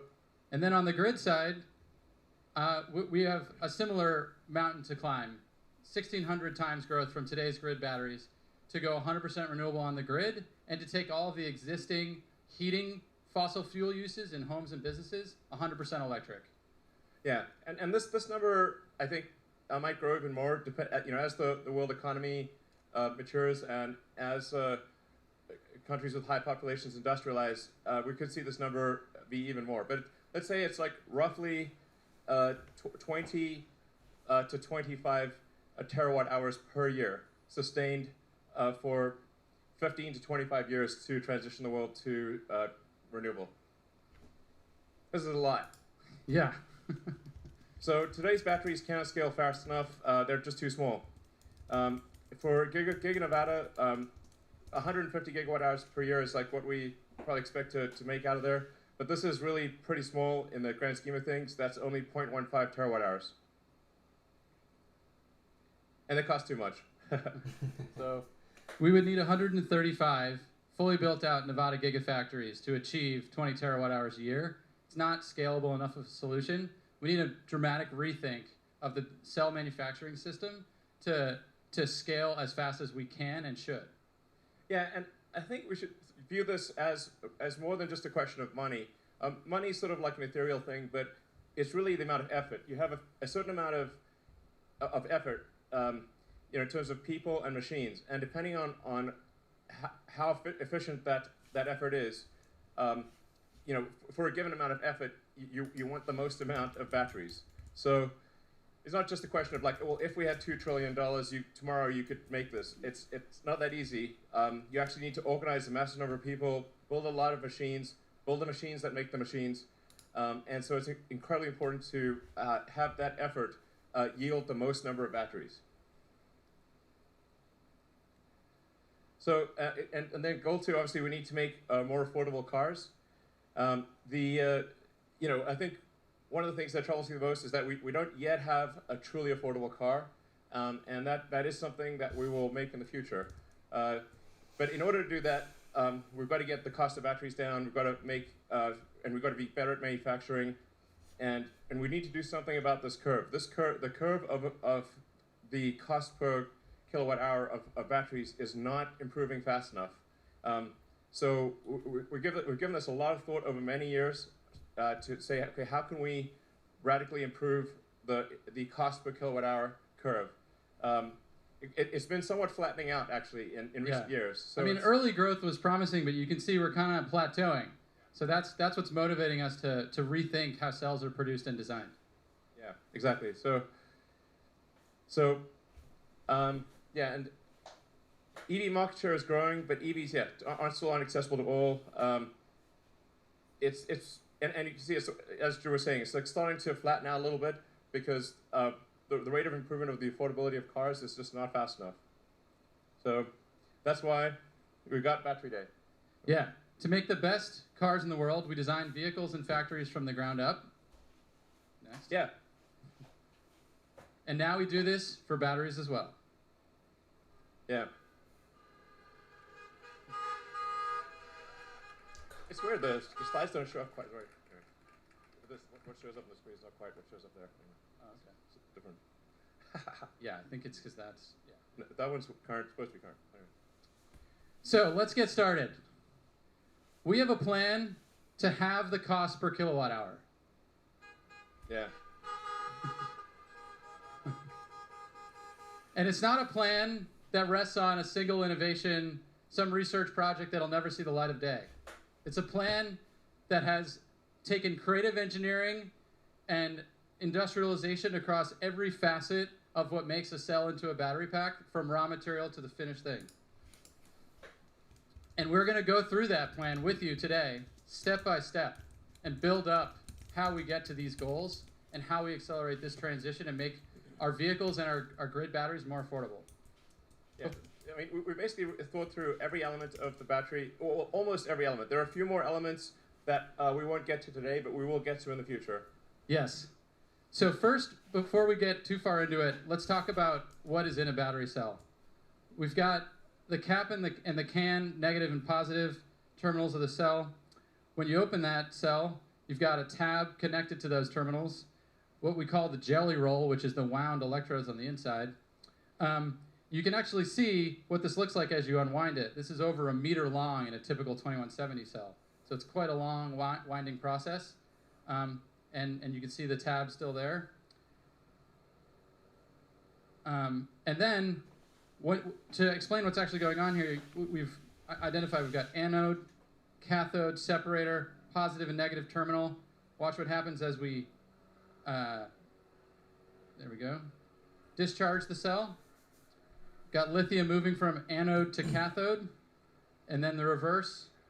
When we charge the cell, anode moving from lithium moving from cathode to anode across the separator.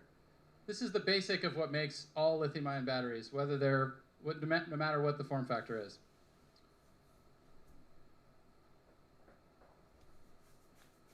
And when we look at what's happened to date, at least in our products, we've moved from the 18650 form factor to the 2170 form factor through great collaboration with our partners, Panasonic, new partners like LG and CATL, and probably others in the future. Actually, so a slight note on why is the one called the 18650, although not on the slide, versus the 2170, is that the first 2 digits refer to the diameter, and the second 2 digits refer to the length. So that helps explain why are these weird, what's up with these weird numbers. But like nobody could explain to me why there was an extra 0. So like, okay, well, we're deleting the 0 that nobody can explain in future form factors. So that's why it's technically it's like the 18650 bizarrely. But going forward, it's the 2170 because we just got rid of the extra 0 because it's pointless. And this was a evolutionary step, going from 1865 to 2170, bringing 50% more energy into the cell. But when we look to the ideal cell design, if we were to do it ourselves, we need to go beyond just what we're looking at us in front of us, and study the full spectrum of options. So as you can see, we kind of swept the key figures of merit, how much we can reduce the cost, and how much vehicle range increases as we change the outer diameter of the cell. We found a sweet spot somewhere around 46 millimeters. But it's not just about a bigger form factor. Like, anybody could make a bigger form factor. Any fool could make a bigger form factor. We not any fool. Yeah, exactly. There are problems as you make cells larger. In fact, supercharging and thermals in general become really challenging as you make bigger cells. And this was the challenge that our team set our sights on to overcome. And we did. We came up with this tabless architecture that maybe you've heard about, that basically removes the thermal problem from the equation and allows us to go to the absolute lowest cost form factor and the simplest manufacturing process. And this is what we mean when we talk about tabless. It's kind of a beautiful thing. That's what these T-shirts mean, but it's very esoteric. It's like nobody could figure it out. But yeah, we basically took the existing foils, laser patterned them, and enabled dozens of connections into the active material through this shingled spiral you can see, with simpler manufacturing, fewer parts, 50 millimeter versus 250 millimeter electrical path length, which is how we get all the thermal benefits. Yeah, this is important to appreciate. Like, basically the distance that electron has to travel, is just much less. So you actually have a shorter path length in a large tabless cell than you have in the smaller cell with tabs. This is a big deal. So even though the cell is bigger, it actually has more power. The power to weight ratio is actually better than the smaller cell with tabs. This is again, like this is quite hard to do. So it's nobody's done it before. And it really took a tremendous amount of effort within Tesla engineering to figure out how do we make a freaking tabless cell and have it actually work and then connect that to the top cap. And it's there's a whole bunch of things that we're keeping a little secret sauce here that we're not telling everything. But sometimes what's elegant and simple is still hard, and it took us a lot of trials, but we're happy where we ended up. Yeah, I mean everything's simple in recollection. After you simple, everything it's hard until it's discovered, and then it's simple. So anyway, but there's a lot of really cool things going on that enable tablets, and it's really due to a really great engineering team. Drew and the rest of the team have done amazing work in achieving this tablets construction. And it sounds, I think it may sort of sound a bit silly to some people, but this is like, for people that really know cells, this is a massive breakthrough. For cylindricals to be able to get rid of the tabs dramatically simplifies winding and coating. Yeah. And has an awesome thermal and performance benefit. Yeah, that's just to elaborate on that a bit. It's like when the cell is going through the system, it has to keep stopping where all the tabs are. Yes. So you can't do continuous motion production if you have tabs. You have to keep stopping, and then there's a rate at which you can start and stop and accelerate again, and it really slows down the rate of production. And then sometimes you get the tabs wrong, and you also lose a little bit of active area. It's really a huge pain in the ass to have tabs from a production standpoint. Yes. And so when we put it all together and go to our new 80 millimeter length, 4680, we call this new cell design, we get 5 times the energy with 6 times the power and enable 16% range increase, just form factor alone. Yeah, so these, yeah, it's pretty great. And just to clarify that when we see these plus the 16% or whatever the percentage range increases, these are the amounts due just to that particular innovation. Yes. So we'll list a whole bunch of innovations, and then when you add them up, you get a total improvement in energy density and cost. But these numbers are what refer to just this thing. Yeah, and I want to stress, this is not just a concept or a rendering. We're starting to ramp up manufacturing of these cells at our pilot 10 gigawatt hour production facility just around the corner. Yeah. So, yeah. It's a video of some of what's going on in the plant.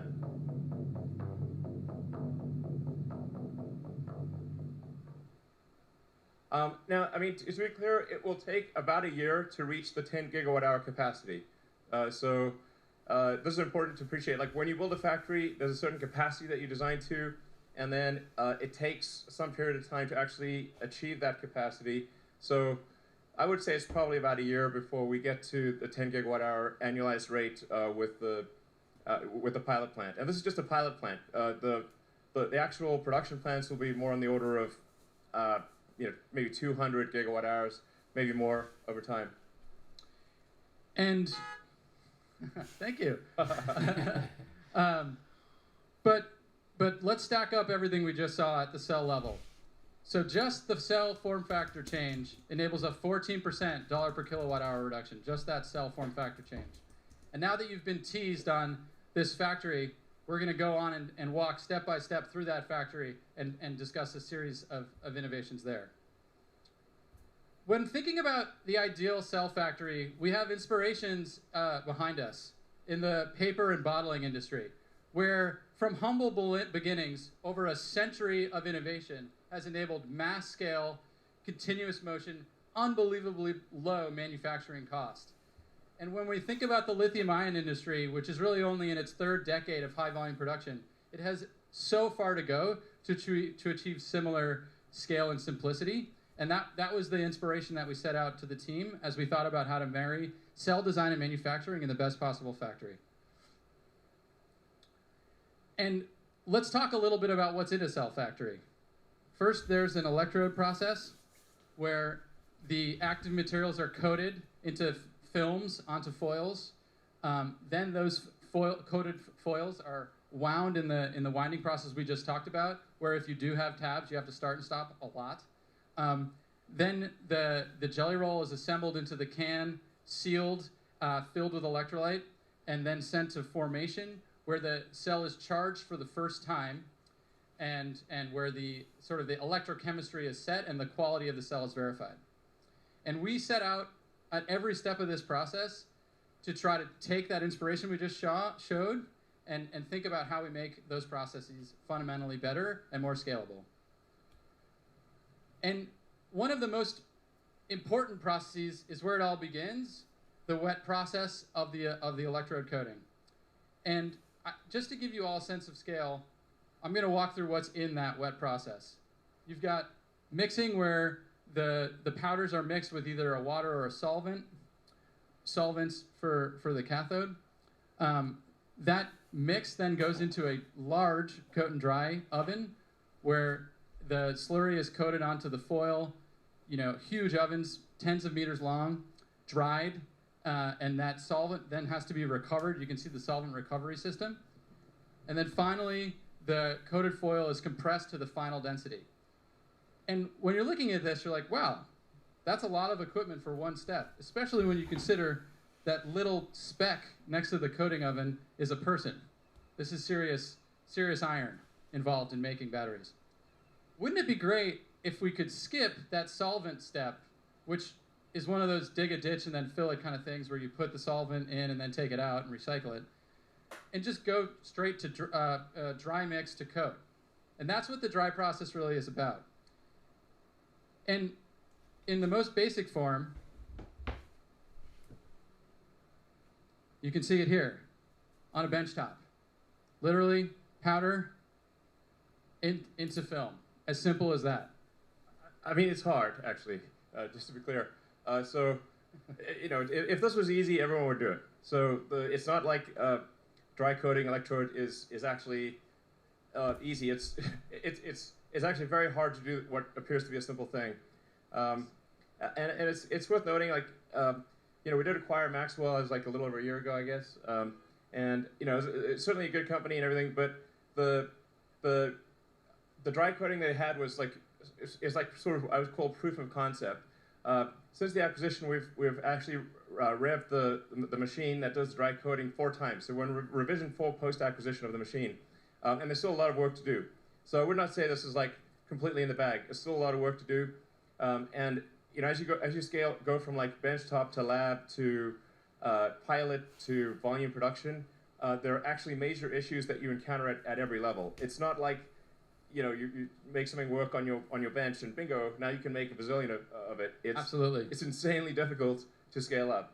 But if you do scale it up, what you saw before becomes this. Yeah. So you can see the motivation. A 10 times reduction in footprint, a 10 times reduction in energy, and a massive reduction in investment. But as Elon was saying, simple is hard. Yeah. Yeah, I mean, to be clear, I would like not say that right now it's just totally working. It's close to working, but it's not, even now, at the pilot plant level, it is close to working. Well, it's fair to say probably it does work, but with not a high yield. Yeah, so we're still ironing out the kinks, but we've made tens of thousands of cells, thousands of kilometers of electrode. I mean, we are on the 4th generation of the equipment, so we've learned a lot along the way. Yeah. I mean, it is super demanding because every atom has its place if you want to deliver the energy density and the cycle life and the supercharging. Yeah. But we're confident that we will get there, but it will be a lot of work along the way. There's a clear path to success, but a ton of work between here and there. Yeah. So, but this is a really profound improvement. Again, for people that know battery manufacturing, this is gigantic. We'll probably be on machine revision 6 or 7 by the time we do large-scale production. The rate at which the machines are being improved is extremely rapid. Like literally every 3 or 4 months is a new rev. Yeah, and beyond the electrode, we continue to innovate on every other process step. So let's talk a little bit about assembly, which is next. The key to a high-performing assembly line is accomplishing processes while in motion, continuous motion, and thinking of the line as a highway, max velocity down the highway, no start and stop, no city driving. Exactly. No stoplights and traffic lights or anything. You want the highway. I want the highway. Yeah. And together with our internal design team that makes this equipment and designs this equipment, we coupled thinking about how to make the best cell with thinking about how to make the best equipment so that we could accomplish the fastest parts per minute rates on all of these tools. And through all of that development, we were able to get to the point where we can implement assembly lines, one line, 20 gigawatt hours, 7 times increase in output per line. And when you're thinking about scalability and pure effort, having one line be 7x the capability is just effort multiplying. Yeah. So, yeah, you can sort of think about like the sort of the fundamental physics of a factory or something. Like, I think it's actually quite a lot like the rocket equation, where you've got basically the rocket equation. You've got your exhaust velocity and then the log of the start to end masses. So it's basically saying, you know, how fast are things going and what percentage of the factory volume is doing useful work. And conveyance does not count as useful work. So only the value-added steps. Yeah, if you break the factory down into cubic meter sections and say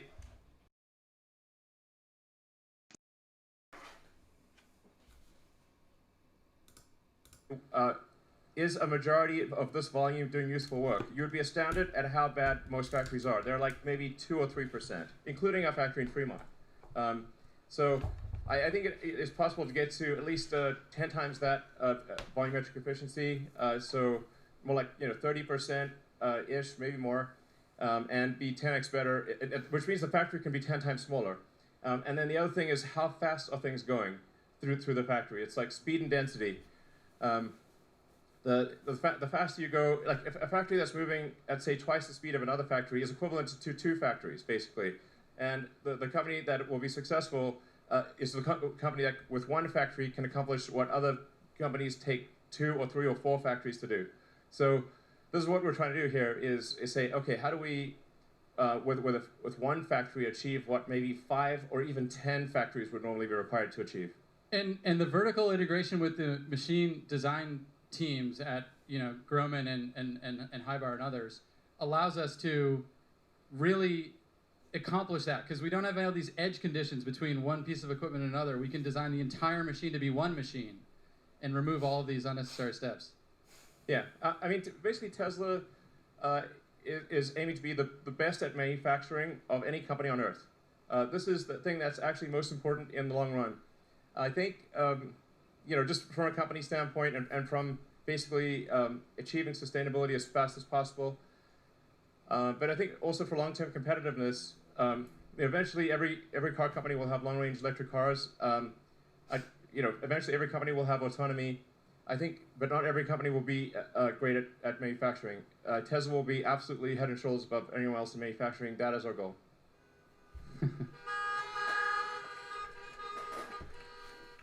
Manufacturing is hard, and hard problems are fun to solve. Okay, now let's talk about formation. In a typical cell factory, formation represents 25% of the investment. And what is formation? It's charging and discharging cells and verifying the quality of the cell. Turns out we've charged and discharged billions and billions of cells in our vehicles, so we know a thing or two about that. The typical formation setup is you charge and discharge each cell individually. In our car, we charge thousands of cells at once. And we took our principle and our power electronics, leveraging Powerwall, vehicle battery management systems, and others, to dramatically improve the formation equipment cost effectiveness and density.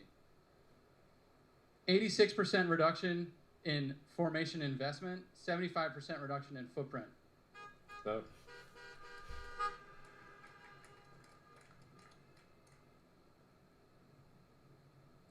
You want to take this one? Sure. So essentially what this translates to, based on what we know today, is about a 75% reduction in the investment per kilowatt hour or gigawatt hour. It's just basically 4 times better than the current state of the art to the best of our knowledge.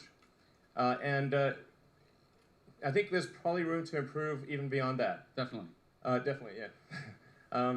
So we're able to, from a volume standpoint, actually get what in a smaller form factor than Giga Nevada, we were able to get many times the cell output. So you can see, like, basically we can get a terawatt hour in less space than it took to make a gigawatt hour. 150 gigawatt hours.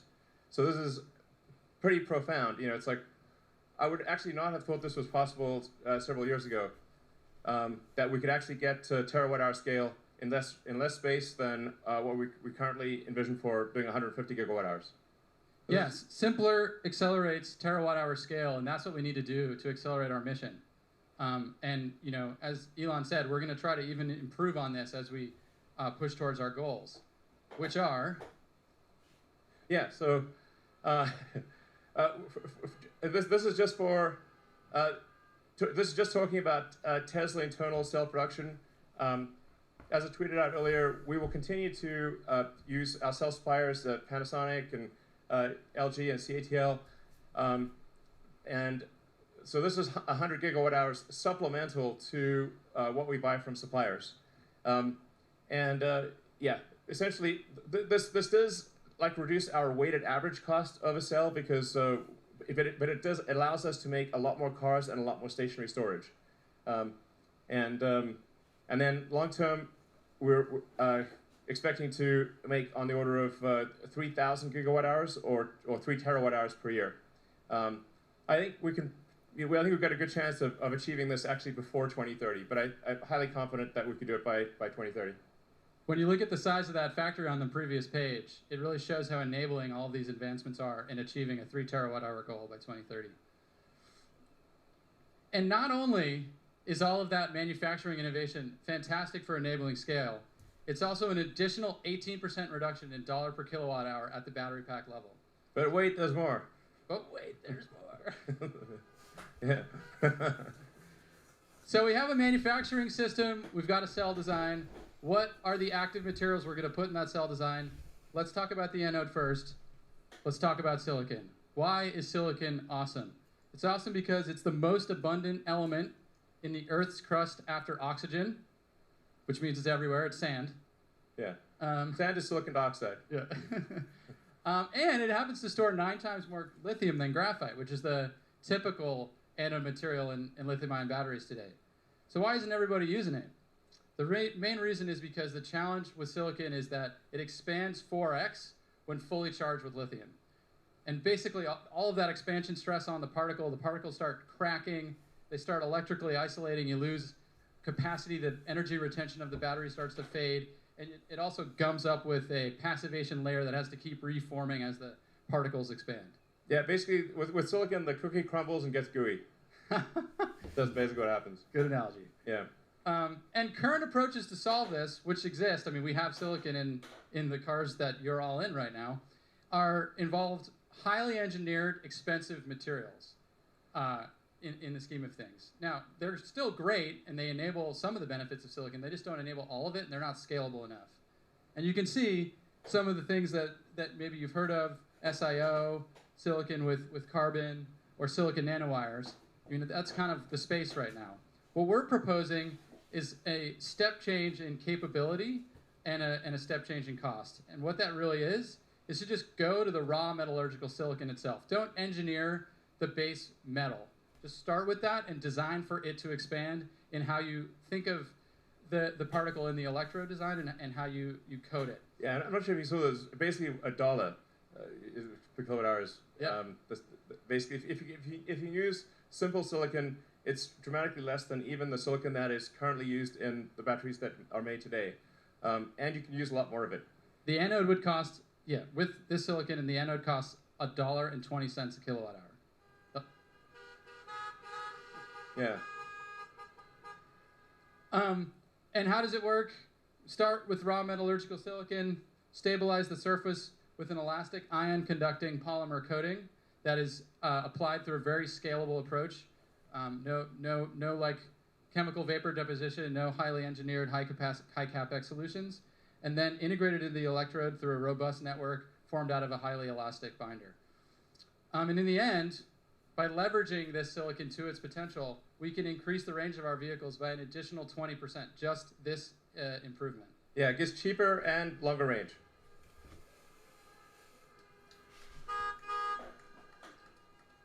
Yeah, and when we take that anode cost reduction, we're looking at another 5% dollar per kilowatt hour reduction at the battery pack level. And there's more. Let's talk about cathodes. What is a battery cathode? Cathodes are like bookshelves where the metal, you know, the nickel, the cobalt, the manganese, or aluminum is like the shelf, and the lithium is the book.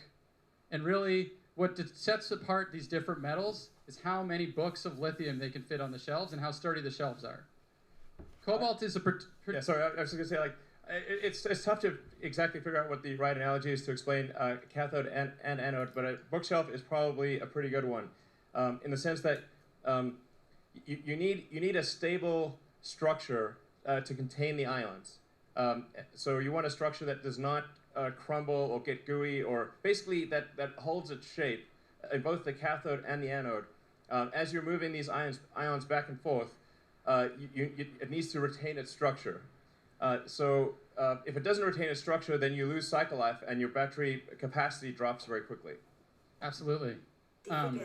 Yeah, totally agree. And I think people are always talking about, like, oh, what's the cathode going to be? Is it NCA or whatever? You know, the thing to consider is just fundamentally what the nickel, the metals are capable of, and that's what we have on the chart here. Dollar per kilowatt hour cathode of just the metal, using just LME, you know, London Metal Exchange prices, versus the energy density of just the cathode. And you can see nickel is the cheapest and the highest energy density, and that's why increasing nickel is a goal of ours and really everybody's in the energy in the battery industry. But one of the reasons why cobalt is even used at all is because it is a very stable bookshelf. And the challenge with going to pure nickel is stabilizing that bookshelf with only nickel. And that's what we've been working on with our high nickel cathode development, which has 0 cobalt in it. Leveraging novel coatings and dopants, we can get a 15% reduction in cathode dollar per kilowatt hour. Yeah. Big deal. But it's not just about nickel. You want to? Yeah, sure. So in order to scale, we really need to make sure that we're not constrained by total nickel availability. I actually spoke with the CEOs of the biggest mining companies in the world and said, please make more nickel. It's very important. And so I think they are going to make more nickel. But there's also, I think we need to have a kind of a 3-tiered approach to batteries. So starting with iron, that's kind of like a medium range, and then nickel manganese as sort of a medium plus, intermediate, and then a high nickel for long range applications like Cybertruck and the semi. Something like a semi truck, it's extremely important to have high energy density in order to get long range. So and just to give sort of iron a bit more time, like although if you look at the watt-hours per kilogram at the cathode level of iron, it looks like nickel's twice as good. But when you've fully considered at the pack level, everything else taken into account, nickel is about maybe 50 or 60% better than iron. So iron is a little better than it would seem when you look at it at the pack level fully considered. It's not as good as nickel. Nickel is like 50 to 60% better, but it's actually pretty good. And so, good for stationary storage and for medium range applications where energy density is not paramount. And then, like I said, for intermediate, it's kind of a nickel manganese. And it's relatively straightforward to do a cathode that's 2/3 nickel, 1/3 manganese, which would then allow us to make 50% more cell volume with the same amount of nickel. And with very little energy trade-off. I mean, yeah. Just enough to have you still want to use 100% nickel for something like a semi-truck, but really not much of a sacrifice at all. Yeah. And, beyond the metals, because a lot of people spend time talking about the metals, actually the cathode process itself is a big target. 35% of the cathode dollar per kilowatt hour is just in transferring it into its final form. And so we see that as a big target, and we decided to take that on. here's a view of the traditional cathode process. Effectively, if you start at the left and you have the metal from the mine, the first thing that happens is the metal from the mine is changed into an intermediate thing called a metal sulfate, because that's just happened to be what chemists wanted a long time ago. And then when you're making the cathode, you have to take this intermediate thing called metal sulfate, add chemicals, add a whole bunch of water, a whole bunch of stuff happens in the middle, and at the end, you get that little bit of cathode and a whole bunch of wastewater and byproducts. Yeah, it's insanely complicated. If you look at the total, like if you're just like, you know, it's a small world journey of I am a nickel atom. What happens to me? And it's crazy. Like you're going around the world 3 times. There's like the moral equivalent of like digging the ditch, filling the ditch, and digging the ditch again. It's total madness, basically. And these things just grew up as they're just kind of like legacy things that it's like how it was done before. And then they connected the dots, but really didn't think of the whole thing from like a first principle standpoint, saying how do we get from the nickel ore in the ground to the finished nickel product for a battery. And so we've looked at the entire value chain and said, how can we make this as simple as possible? And that's what we're proposing here with our process. As you can see, a whole lot less is going on here. We get rid of the intermediate, metal, water, final product cathode, recirculate the water, no wastewater at all. And when you summarize all of that, it's a 66% reduction in CapEx investment, a 76% reduction in process cost, and 0 wastewater. Much more scalable solution. Yeah. And then when you think about the fact that now we're actually just directly consuming the raw metal nickel powder, it dramatically simplifies the metal refining part of the whole process. So we can eliminate billions in battery-grade nickel intermediate production. It's not needed at all. Yeah.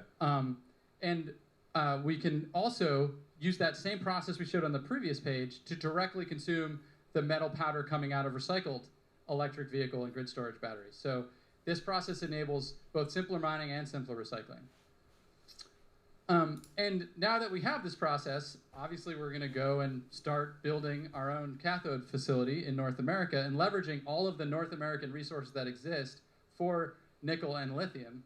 And just doing that, just localizing our cathode supply chain and production, we can reduce miles traveled by all the materials that end up in the cathode by 80%, which is huge for cost. Yeah, I mean, to be clear, cathode production would be part of the Tesla cell production plant. So it would just be, you know, basically, you know, raw materials coming from the mine, and from raw materials in the mine, out comes a battery. And on that note, the way the lithium ends up in the cell is through the cathode, so then we should obviously on-site lithium conversion as well, which is what we will do using a new process that we're going to pioneer. That's a sulfate-free process again, skip the intermediate. 33% reduction in lithium cost, 100% electric facility co-located with the cathode plant. Yeah. So it's important to note that there is a massive amount of lithium on Earth. So lithium is not like oil. There's a massive amount of it pretty much everywhere. In fact, there's enough lithium in the United States to convert the entire United States fleet to electric. Like all the cars in the United States, there's like 300 million or something like that. Every vehicle in the United States can be converted to electric using only lithium that is available in the United States. Discovered today.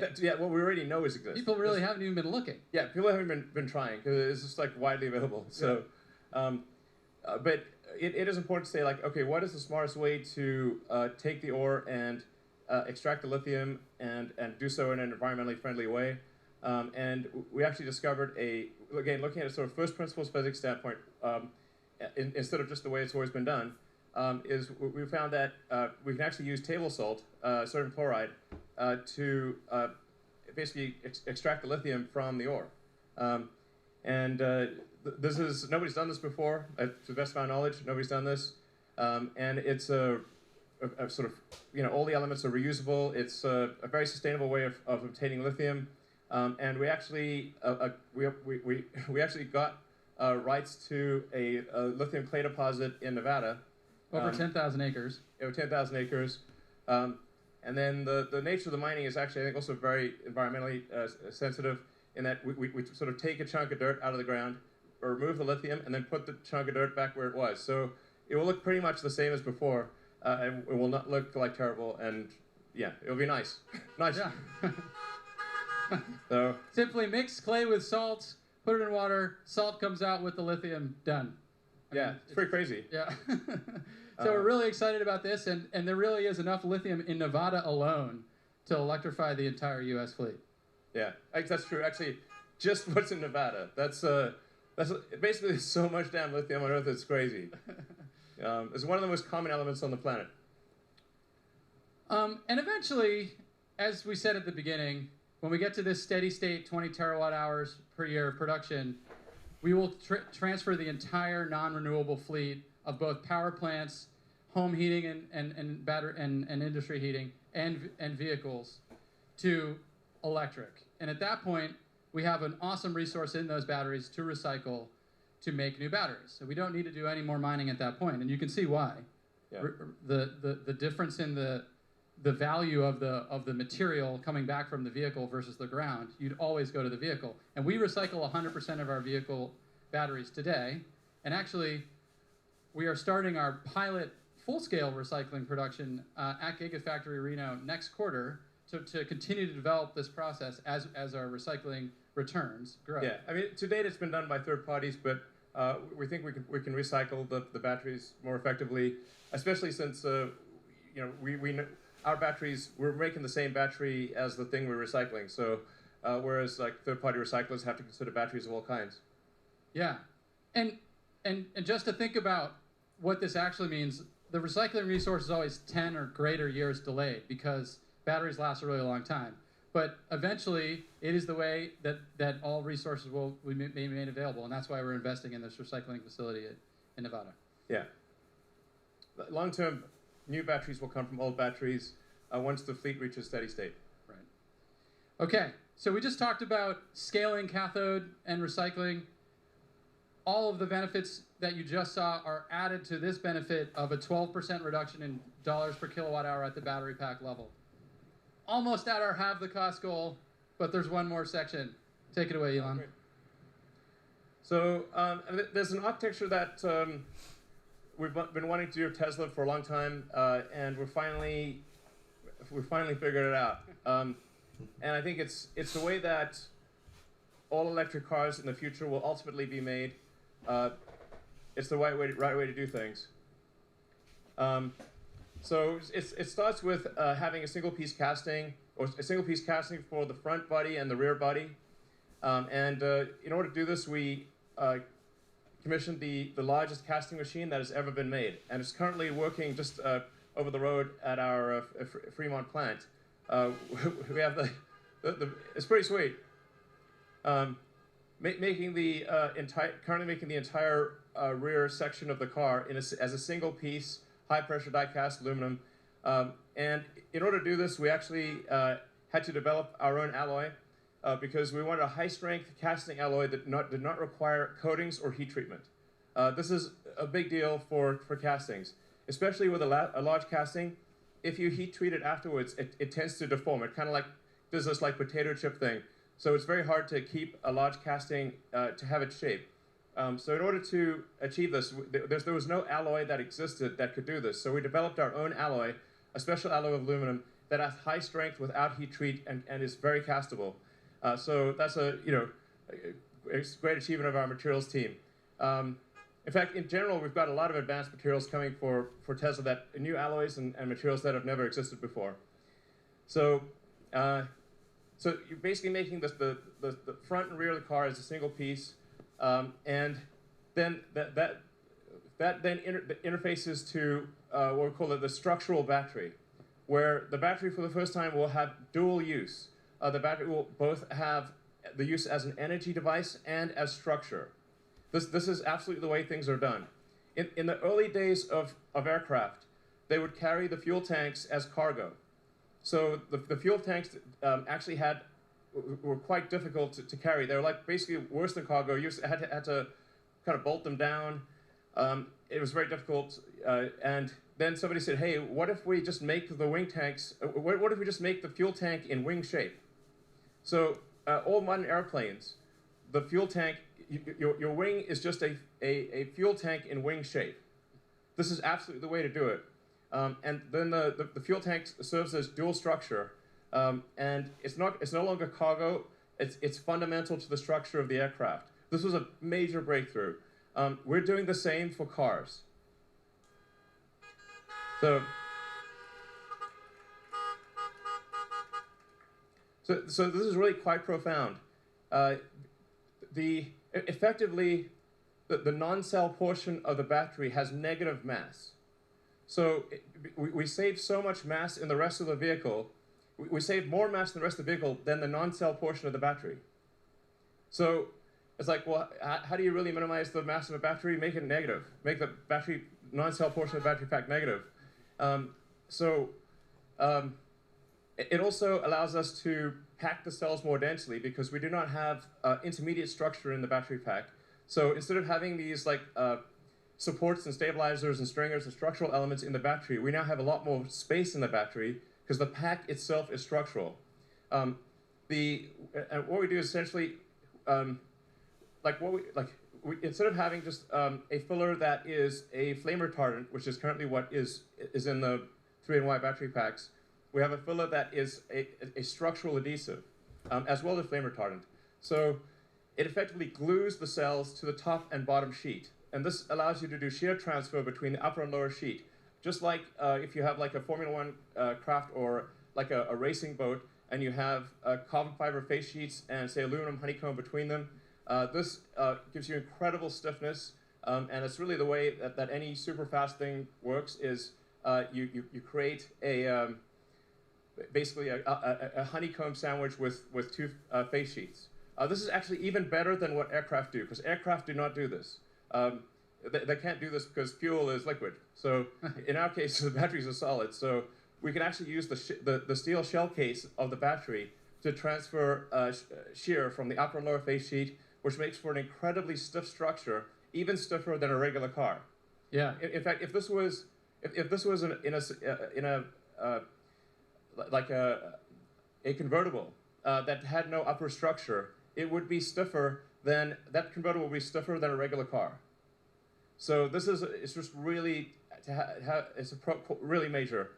So it improves the mass efficiency of the battery, and then those castings are also quite important because you want to transfer load into the structural battery pack in a very smooth, continuous way, so you don't put arbitrary point loads into the battery.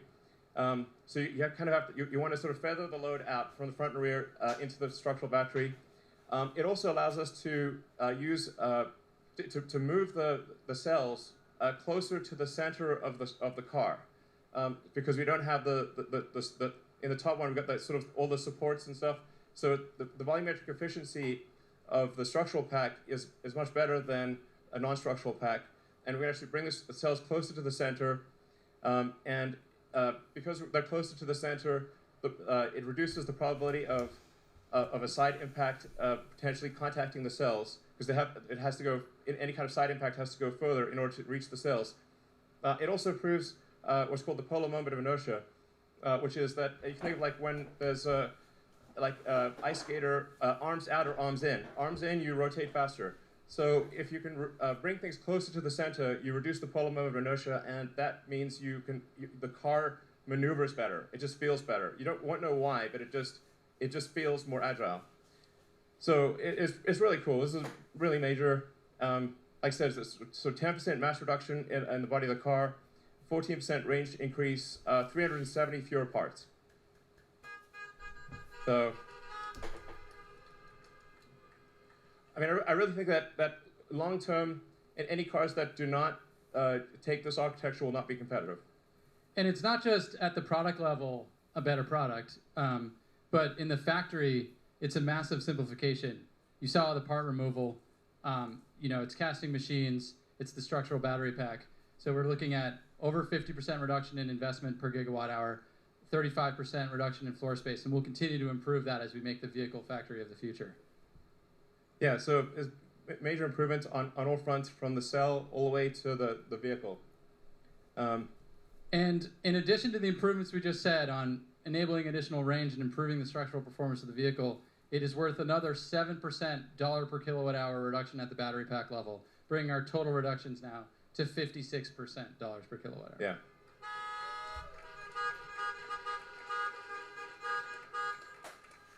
Yeah.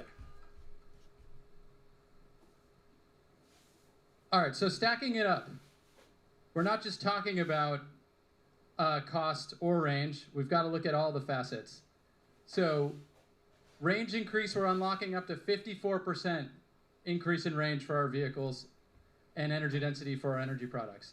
56% reduction in dollars per kilowatt hour at the battery pack level, and a 69% reduction in investment per gigawatt hour, which is the true enabler when we talk back about how do we achieve this scale problem here. Yeah. So I think it's pretty nice that investment per gigawatt hour reduction is 69%. I mean, who would have thought? Yeah, just happened to happen out that way. Okay. I mean, 0.420%, of course. Yeah, so what this enables us to do is achieve a new trajectory in the reduction of cell cost.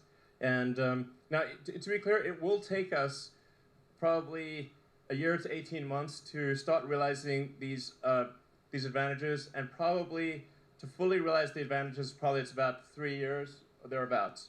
So, you know, it's not like if we could do this instantly, we would. But it's really, I think what this bodes for, it just really bodes well for the future, and means that the long-term scaling of Tesla and the sustainable energy products that we make will be massively increased. So, you know, what tends to happen as companies get bigger is things tend to slow down. Well, actually, they're going to speed up. And they have to speed up if we're going to accelerate the transition to sustainable energy. Yeah. I mean, long term, we want to try to replace about, at least 1% of the total vehicle fleet on Earth, which is about 2 billion vehicles. So long term, we want to try to make about 20 million vehicles a year.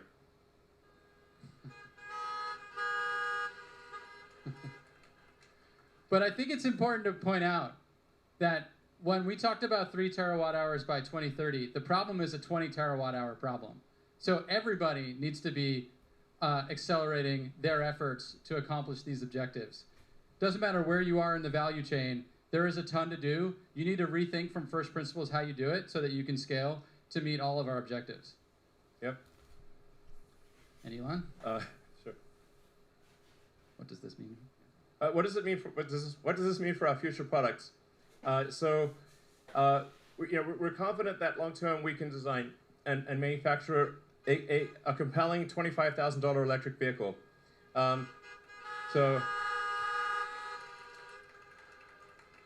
This has always been our dream from the beginning of the company. I even wrote a blog piece about it because our first car was an expensive sports car, and then it was slightly less expensive sedan, and then finally sort of a mass market premium, but like the Model 3 and Model Y. But it was always our goal to try to make an affordable electric car, and I think probably, like I said, about 3 years from now, we're confident we can make a very compelling $25,000 electric vehicle that's also fully autonomous.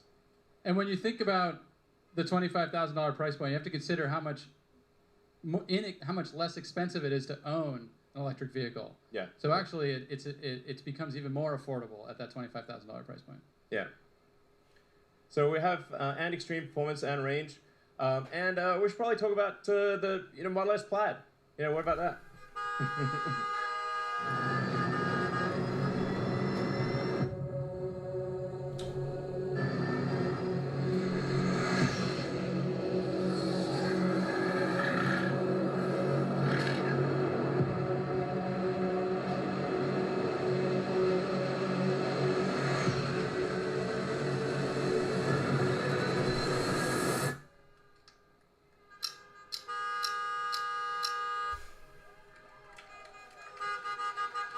Yeah.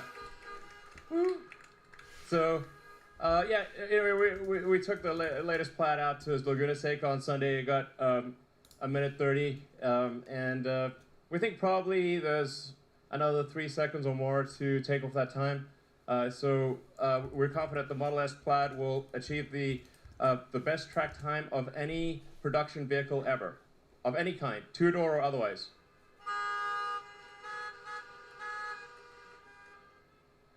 And you can order it now, and it's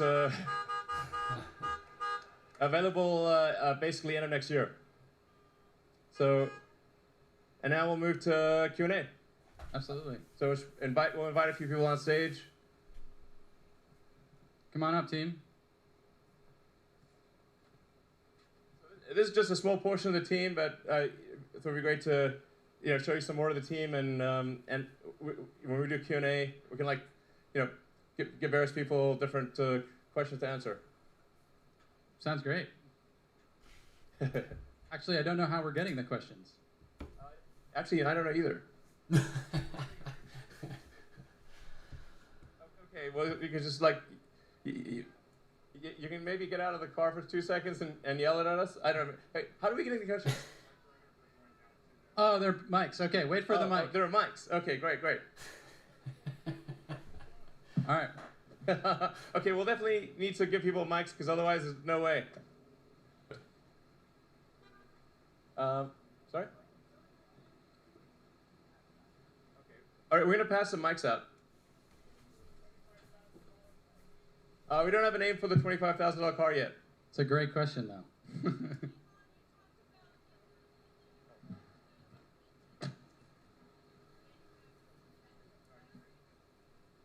Yes, we will be manufacturing cells in Berlin. Yep. Thermal management system? For homes. Oh, you mean like the home HVAC? Yeah, that's a pet project I'd love to get going on. I don't know, maybe we'll start working on that next year.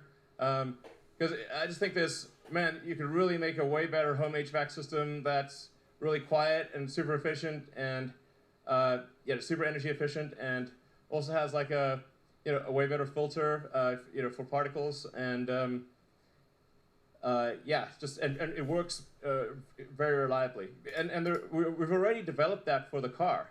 So the heat pump in the Model Y is really pretty spectacular. I mean, it's tiny, it's efficient, it has to last for 15 years. It's got to work in all kinds of conditions, from the coldest winter to the hottest summer. So we've actually already done a massive amount of the work necessary for a really kick-ass home HVAC. And they can also stack them. So if you want to say, depending upon the size of your house or whatever, how much you need, you can just basically stack them, and just have a very compelling, super efficient home HVAC. And then you can also communicate with the car, and it'll know when you're coming home. So it's like, oh, I don't need to keep the house cold all day. I'll just cool it down because I knew you were coming home. So the pack can communicate with the car and just really dial it into when you actually need cooling and heating. It'd be great. Fun product. Yeah. Who's next? Hello. Hey guys, Eli here from Tesla Owners Club, My Tesla Adventure. Just quick question. So I'm a huge fan of car camping in my Tesla with my dream case, my all-time favorite activity. Is it going to be possible to get climate control to the back of the Cybertruck? Because that would be the ultimate camping machine if we can get all-night climate control. We'll try to do that. Yeah. I agree. That'd be really cool. Yeah. All right, who's next? Hello. Long-time fan. Great guy. Just a question. How does the ICE industry look like for in the future? Well, I don't think there will be an ICE industry long term. Yeah. I mean, well, I guess there might be a few things that are it's a curious thing. There's still some steam engines made somewhere, but they're just basically sort of quirky collector's items. I mean, that will be the future of the internal combustion engine car. Hi, Elon, to your left here in the white Model Y. Ryan McCaffrey from the Ride the Lightning Tesla podcast. Curious about Cybertruck. It was interesting to see where you had it in on the battery technology front. I'm sort of curious what you see for it in the production front. Is its volume, trucks are so popular in America, do you see its volume equaling the 3 or the Y in the future? And also, is the were you able to get Tesla is able to legally be sold in Texas as part of the Giga Texas deal? Well, it's hard to say what the volume exactly would be for the Cybertruck. The orders are gigantic. So we have like, I don't know, well over 500,000 orders. I think maybe 600,000 or 600,000. That's a lot, basically. We stopped counting. So I think there's probably room for, I don't know, at least like a unit volume of like 250 to 300,000 a year, maybe more. Now we are designing the Cybertruck to meet the American spec, because if you try to design a car to meet the global, the superset of all global requirements, it basically, you can't make the Cybertruck. It's impossible. It really is designed for the American market, but this is the biggest market. Our North American market is the biggest market for pickup trucks by far, or large pickup trucks. And then I think for, we'll probably make an international version of the Cybertruck that'll be kind of smaller, kind of like a tight Wolverine package. It'll still be cooler, but it'll be smaller, because you just can't make a giant truck like that for most markets. Yeah, but it's gonna be great. And I don't know. I think probably we'll be able to sell directly in Texas. We do pretty well right now, but it is a bit weird not being able to actually conclude a transaction in Texas. But it's got to be like a click on a server based in California. But weirdly we can do leasing in Texas, but not selling. But hopefully that'll get cleared up in the future. Yeah, Elon, great job with everything that you're doing. Thras Gerber from Gerber Kawasaki, your team's amazing. What I'm most curious about, these innovations are incredible, but on my drive up here, fully on autopilot for 400 miles, the entire state is brown. And this is ultimately about climate. Has there been some analysis done if all these things are achieved? What will its direct impact be on climate? Well, I mean, I think it will have a very significant impact, because it will stop the CO2 ppm from growing as it is every year. And I mean, I should say, like, I try to view the whole climate thing for, as a science question as much as possible. Science, you always question your hypothesis. Is it true? Is it not true? Or assign a probability to a given hypothesis. And I should say that my original interest in electric vehicles predates the climate issue. Just when I was in high school, I thought, man, if we don't figure out electric cars, the whole economy is going to collapse when we run out of oil. So it's like, we better figure out electric cars and sustainable energy, or civilization is going to crumble. And then it was only kind of later that the significance of the climate risk became apparent. We were also able, using tracking and other types of technology, to access a lot more fossil fuels than previously thought, which is, helpful for lowering the cost of gasoline, but it's pretty bad for the total tonnage of CO2 that you could put in the atmosphere. It's now greatly beyond what people previously thought. So, but this is, as we were just going through this presentation, it is a absolutely monumental task to accelerate the advent of sustainable energy. I mean, the entire global economy is still, more than 99% dependent on, or roughly 99% dependent on fossil fuels. So although electric cars kind of get a lot of press right now, they're still, and there's still very few, as a percentage of the total global fleet, is practically nothing. I would say, yes, less than 1% of the global fleet is electric right now. Because of 2 billion cars and trucks and whatnot in use. So there's a massive amount of work ahead, just insane, like hard to comprehend how much work is ahead to get the new vehicle production to be sustainable, to massively increase the amount of stationary storage, which is critical because renewable energy is intermittent. Wind and solar is intermittent. Sometimes the wind doesn't blow, and obviously the sun doesn't shine at night. So you've got to have batteries, a massive number of batteries. So it's hard to measure in direct impact, but it's an experiment that we shouldn't be performing. And the sooner we can sort of end the experiment, the sooner we can kind of move on. in a fully sustainable way that is actually lower cost. I mean, I think the thing that people haven't fully internalized is once we do get to the 25K car, the ownership cost of that car is incredibly lower than the prior car. And then on the solar side and wind, with the cost of solar and wind coming down and with batteries coming down with them, the actual cost of energy on the grid is going down. So we're sort of moving towards a sustainable, lower cost future. So there's not really a sacrifice. Yeah, it's true. It is a false dichotomy to say that it's either prosperity or sustainability. This is often used, by oil and gas to say like, oh, well, do you want people to lose their jobs? Do you want lower people's standards of living? Do you want to, make all these economic sacrifices, really, in order to have sustainability? And the reality, as Drew was saying, is that a sustainable energy is going to be lower cost, not higher cost, than fossil fuels. Elon, quick question for you, right here in front. First, thanks for having everyone, and as telling a friend, the one company to go work for that's going to have the biggest structural impact over the next 10 years at scale, it's probably Tesla. So kudos to everyone at Tesla for what they've done to this point and going forward. The two questions for you, as you've looked at the auto and the storage markets, I know you've talked about it at kind of 50-50 long term, but it seems like a lot of the battery cost curve achievements that you presented today really make some of these storage opportunities much more feasible over the next 5 years. And so I guess the first part of the question is, does your calculus upon learning and improving these things change on that 50-50 mix, or is there a role where storage becomes bigger?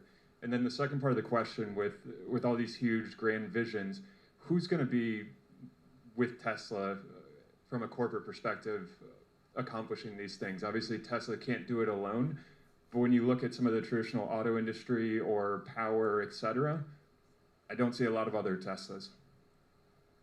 Well, actually, so there's a lot of companies in China that I think are doing great work with electric vehicles and also with stationary storage. Although we don't see that much in the US yet, but I think probably we will in the future. I don't know. I mean, obviously, we're doing everything we can to encourage other companies to move to sustainable transport and also, make stationary storage batteries. We opened up, made our patents freely available. We really try to tell these companies, hey, you really need to do this or you won't exist in the future. But they don't believe it, So, I mean, we've talked until we're blue in the face. What are we supposed to do? But we really are hopeful that other companies will also do what we're doing, and that will make a sustainable future come sooner. From a fundamental market size perspective, like we did the first ground up work to show the size of the market in terawatt hours, and they are roughly 50-50. 10 terawatt hours for transportation, 10 terawatt hours for the grid. And part of that is because the grid batteries, because when you're making a power plant, you're making a large investment, are 25-year assets or greater. If the grid batteries were 10-year kind of things, the grid market would be bigger, but because it's a longer duration asset, they're roughly the same size. Thinking long term, is there any other segments that this new battery will be able to disrupt or electrify beyond just the initial Model 2 or cheaper sedan, like a boat, boring company loop, plane, boat? Where are you, Golly? Are you there? What's up? Right here. Okay, great. It's like ventriloquism here, It's like we just get the sound out of the speaker and you can't tell where the heck it's coming from. Yeah, any hints, or is the Model 2 such a big deal because it decreases the cost of transportation that is really the disruption? Or should we get hyped that this new cost curve opens up different vehicle categories like a high passenger density bus, boring loop, boat, plane? I mean, there are batteries in limited production right now that do exceed 400 watt-hours per kilogram, which I think is about the number you need for decent range, medium range aircraft. I think our batteries will, over time, start to approach the 400 watt-hours per kilogram range as well. I mean, I think over time we'll see all modes of transport, with the ironic exception of rockets, transition to sustainability, or to electric, basically. On the rocket front, what we're planning to do is like about 80% of Starship is liquid oxygen, and we're actually already running a power line to be able to use wind power to create the liquid oxygen. So we're making some decent progress on sustainability on the rocket front, but there's just no way to have an electric rocket, and it's important for the future of life and consciousness that we become a multi-planet species. So got to keep doing that. Hi Elon, Hello. Josh Phillips here, retail investor. I have a question in regards to the lithium and nickel industries and the likely price spikes and shortages of high-grade materials the EV industry is likely to see if they don't act fast to address future supply.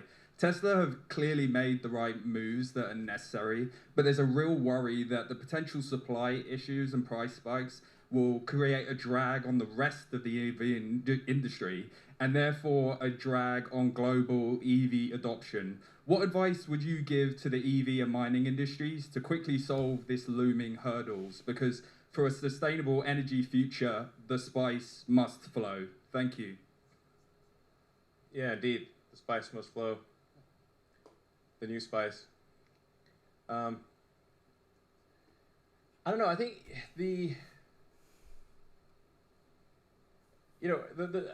I'm not sure. I guess what we can try to basically overdo it in cell production and perhaps supply cells to others. But we do see the fundamental constraint as total cell production. That's why we're putting so much effort into making cells and kind of trying to reinvent every aspect of cell production from mining the ore to a complete battery pack. Because it's the fundamental constraint. We're not getting into the cell business because we, just for the hell of it. It's because it's the fundamental constraint. It's the thing that is the limiting factor for rapid growth. But we could certainly try to overdo it on cell production and perhaps sell cells to others. Although we are going at absolute top speed, so it's not like we're holding it back. But I think just making really efficient cars and that have low drag coefficient, low rolling resistance, efficient powertrains. I mean that's kind of what we've done in order to make iron phosphate still have a good range. So the iron phosphate's lower energy density solution, but there's while there are some limitations on the total amount of nickel produced every year, there's really no limit on the iron. There's so much iron, it's ridiculous.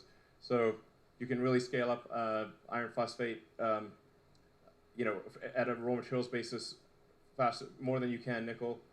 But yeah. And just to point out, when we were walking through this presentation, we intentionally separated all the different aspects. The benefits of structural battery apply to an iron-based cathode in the same way they apply to a nickel-based cathode. Yeah. So you get longer range iron-based vehicles, and also the silicon benefit can apply to the iron-based vehicles as well. So we can do a lot to extend the range of an iron-based vehicle, which is why it's a key part of the roadmap going forward. And then I invited Turner up here to talk about what the mining industry can do. Yeah, diversification on the cathode side is obviously massive, and EVs are all about efficiency. And so for the EV industry, for the vehicle industry, we need to see powertrain efficiency really increase at all other companies matching Tesla powertrain efficiency so that everyone can have that diversified cathode approach where LFP is used in medium range and even really make a 300-mile vehicle with LFP. And really the goal that we were trying to present here was a model for vertical integration, strategic vertical integration that a lot of different people can do. What we need to see is vertical integration that shortens the process path from mine to cathode. And what we're doing here is novel, and we're trying to push the industry in that direction. So we're presenting a model here that anyone can follow. Yeah, in fact, if there's anything that you guys want to comment on, feel free to step forward and say something. I think the key is to be smart about your chemistry choices, your materials choices. Spoke louder. Yeah, if you're smart about your materials choices, the spice will continue to flow. Yeah. You don't need to use the same kind everywhere, and if you It's about strategically planning it out. And for miners, I think we are incentivizing them quite a bit to ramp up their production. Yeah, and actually, we had good calls. Like, they're all motivated. I think that they've been sort of sitting back being like, are you going to grow like crazy? And we're like, yeah, we're going to grow like crazy. And then I think this indicates we're going to grow like crazy, and that's what the miners want to hear, and then they'll go make the investments. Hello, Elon. This is Ben Limpick. I'm a musician. I was wondering, does Tesla have any future plans to make partnerships with music companies like it has done with Tencent Games or things like that for you guys to actually kind of expand your services for artists and other types of creative people to get involved in, producing content that can be part of the Tesla ecosystem, or so other people that do creative things can get involved with you guys? Well, we haven't really thought about that much, but I suppose it's probably something we should think about. We will be providing a title on Teslas. So, we're providing, more music sources that people can choose from, and generally trying to improve the entertainment experience in the cars. And I think, actually, as we go to a more autonomous future, the importance of entertainment and productivity will become greater and greater. To the degree that if you're just basically sitting in your car, the car is fully autonomous and driving somewhere. It's sort of like being the car is essentially your chauffeur, and then the things that become important are, okay, well, let's have good entertainment, and if you want to do some productivity stuff, then that actually starts to become much more important because you're no longer spending your attention driving the car. So it will be extremely important in the future. Should we do some of the say.com questions? Okay.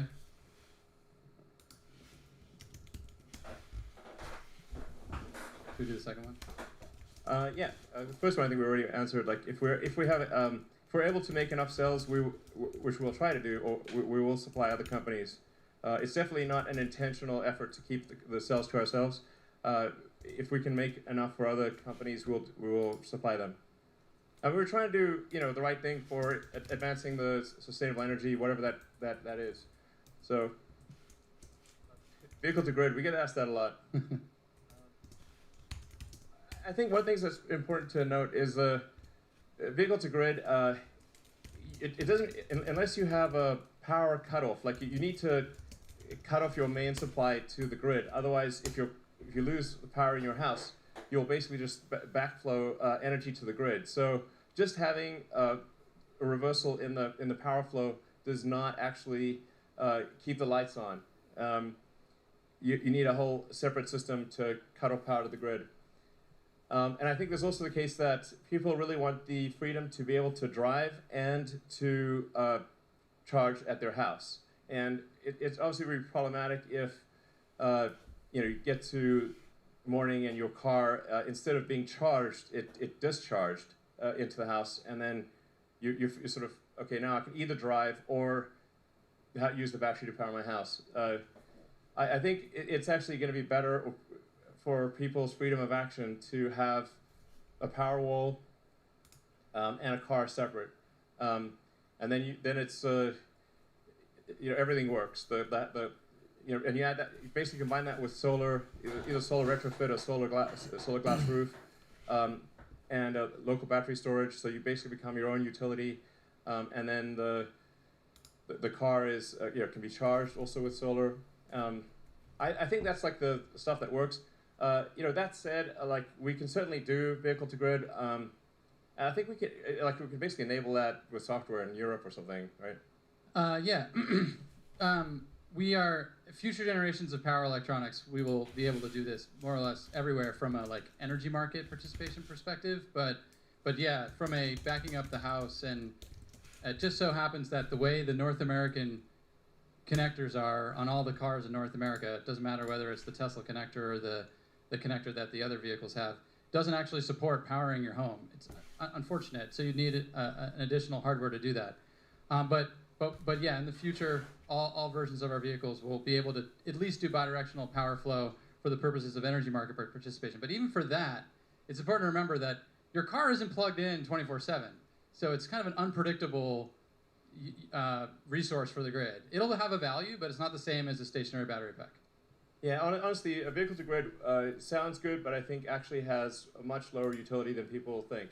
I think very few people would actually use vehicle to grid, and we actually had with the original Roadster, we had vehicle to grid capabilities. Nobody used it.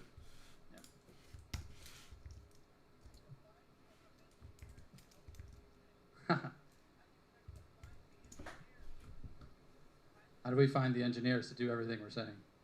How do we find the engineers to do all these things? I guess we recruit a lot of engineers from all parts of the world. I think Tesla has a good reputation for doing exciting engineering, and that tends to attract a lot of the top engineers in the world, because they know that their efforts at Tesla will really serve the greater good, and we're super hardcore about engineering. Tesla is like first and foremost an engineering company. It's like hardcore engineering is what we do. Like the sheer amount of hardcore engineering done at Tesla is insane. And if you look at, say, there's various surveys done of engineering schools, where do you want to go? Like, what's your top choices? And actually, the top two choices last few years have been Tesla and SpaceX. So sometimes it's Tesla first, sometimes SpaceX first, but those are the two top ones. Yeah, I mean, if you are motivated to solve some of these problems, which are the hardest problems in the world to solve, that really fundamentally enable the future we all need, please reach out. Yeah, and help us work on these problems. Absolutely, and like we said, the battle is far from over.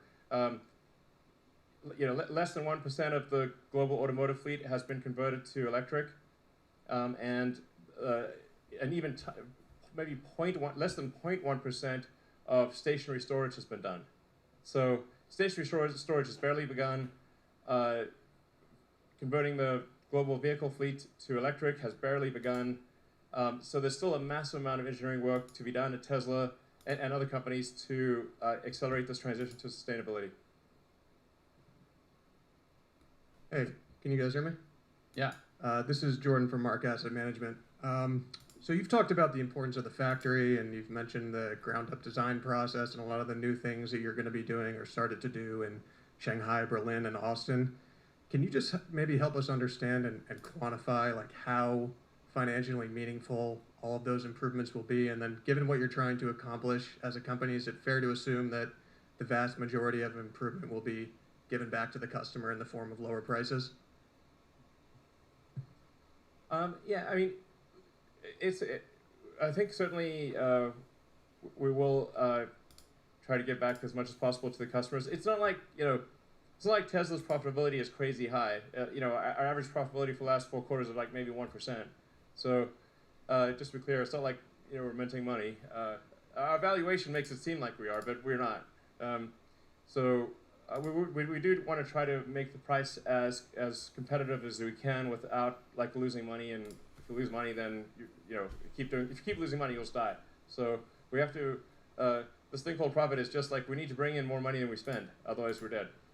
But affordability is key to how we scale, right? Like the demand goes nonlinear as you reduce the price of the car. Yeah, I mean, it's important to sort of separate the difference between affordability and value for money, or desirability of the product. So, for a lot of people, they want to buy a Tesla, they simply don't have enough money. We could make the car infinitely desirable, but if somebody does not have enough money, they can't buy it. Sometimes, people, kind of forget this. It's like, it's like people have to have enough money to buy the car, and just making a car super desirable but expensive does not mean they can afford it. So it's absolutely critical that we make cars that people can actually afford. Yeah. So, where should we go? Some of these things. Just scroll down or something. Oh. When do you expect Tesla vehicles to beat ICE vehicles on initial purchase price? I think a way to answer that question is, in the classes of vehicles we sell today, we're already doing that. Yeah, we're already pretty close. And then factoring in total cost of ownership, the fact that electric vehicles require much less servicing, and are way cheaper to run. When you look at like total cost of ownership, and you can obviously lease a car. So if you just like lease a car or get a loan for a car, you've got your sort of monthly payment, and then your cost for either gasoline or electricity, and your cost of servicing, and the fully considered cost of an electric car is much less than a gasoline car of the same nominal purchase price. I mean, that said, and like maybe on the order of 3 years, when we can do a lower cost, like a $25,000 car, I think that will be basically on par, maybe slightly better than a comparable gasoline car. So I think maybe it's on the order of 3 years-ish.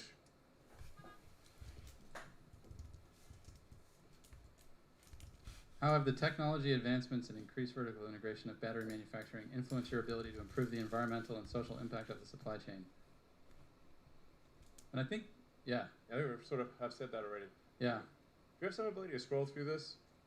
I just scroll away. We covered recycling. Yeah. Well, just scroll until we've got stuff that we haven't covered. We definitely covered that top one. one. A lot of things we've already answered, I think.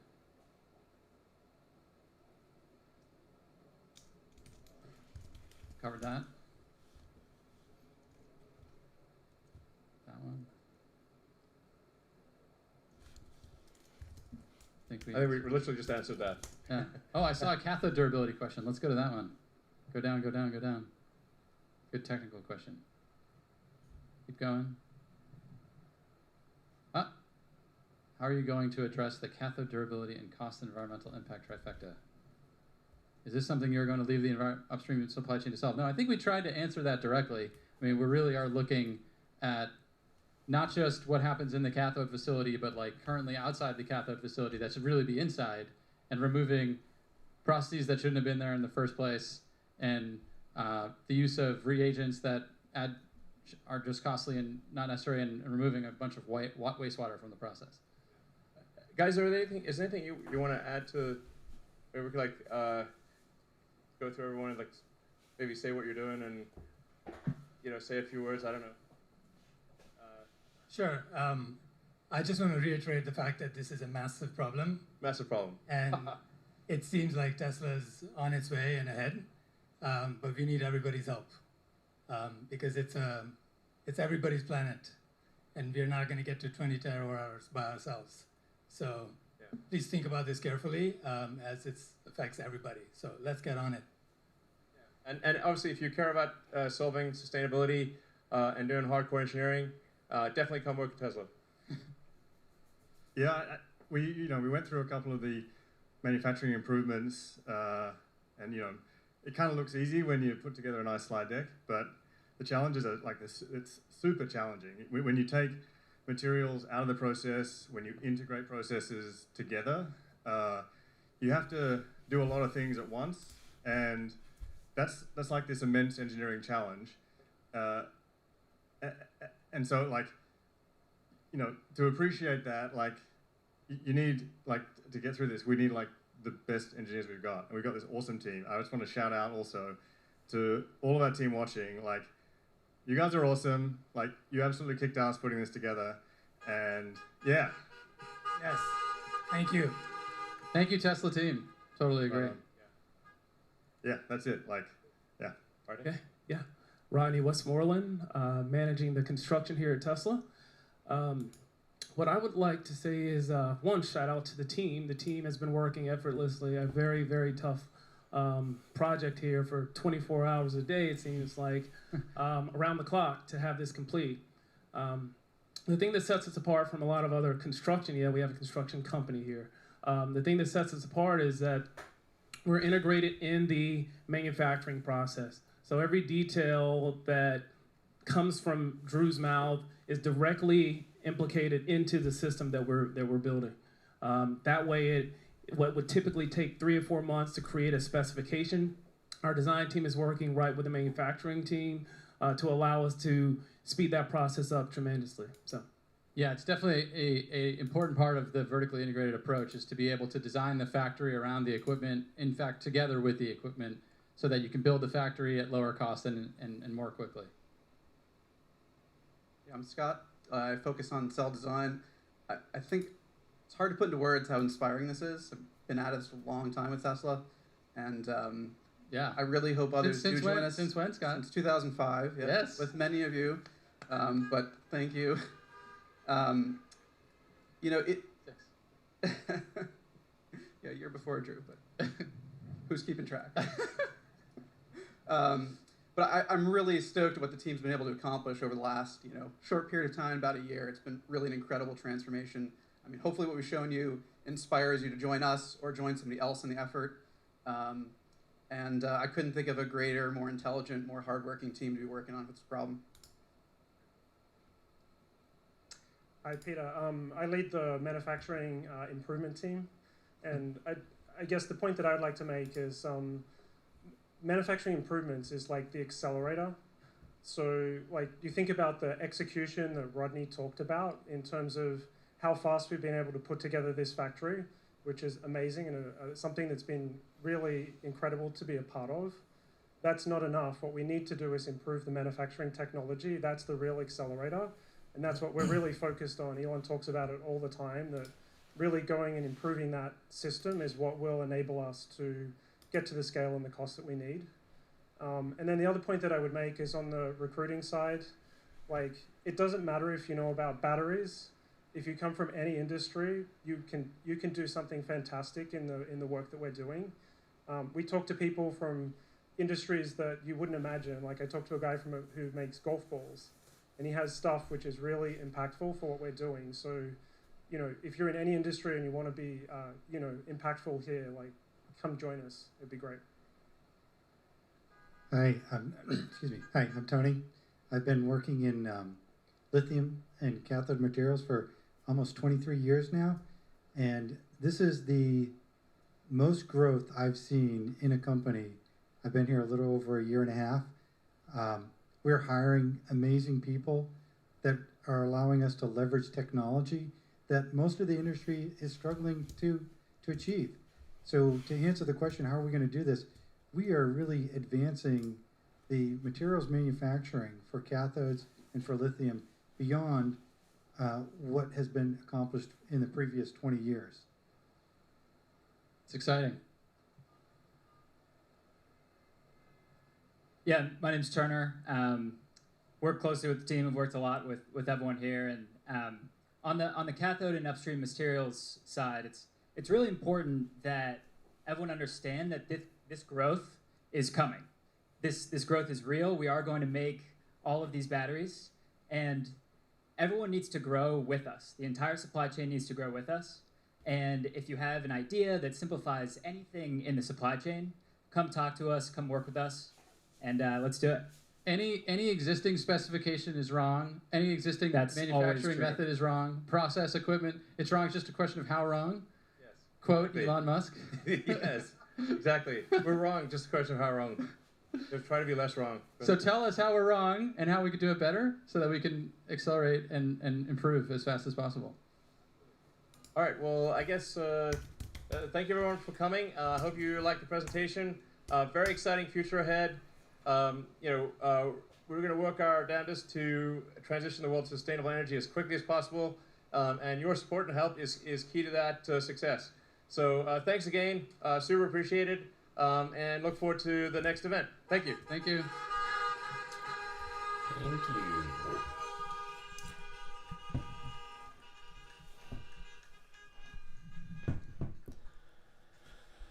Oh man, that's it guys. It's over. Battery day finally done. Pretty exciting stuff if you ask me. I think this was more than I actually was hoping for, but I'm definitely gonna do a big recap on everything in future videos, so stay tuned for that. Thank you so much for tuning in guys. I'm blown away that over 1,000 people came and joined me hanging out here and watching Battery Day together. Thank you so much. Yeah, it's late here, so I'm gonna head off to bed now. So take care out there guys, and as you know, be nice.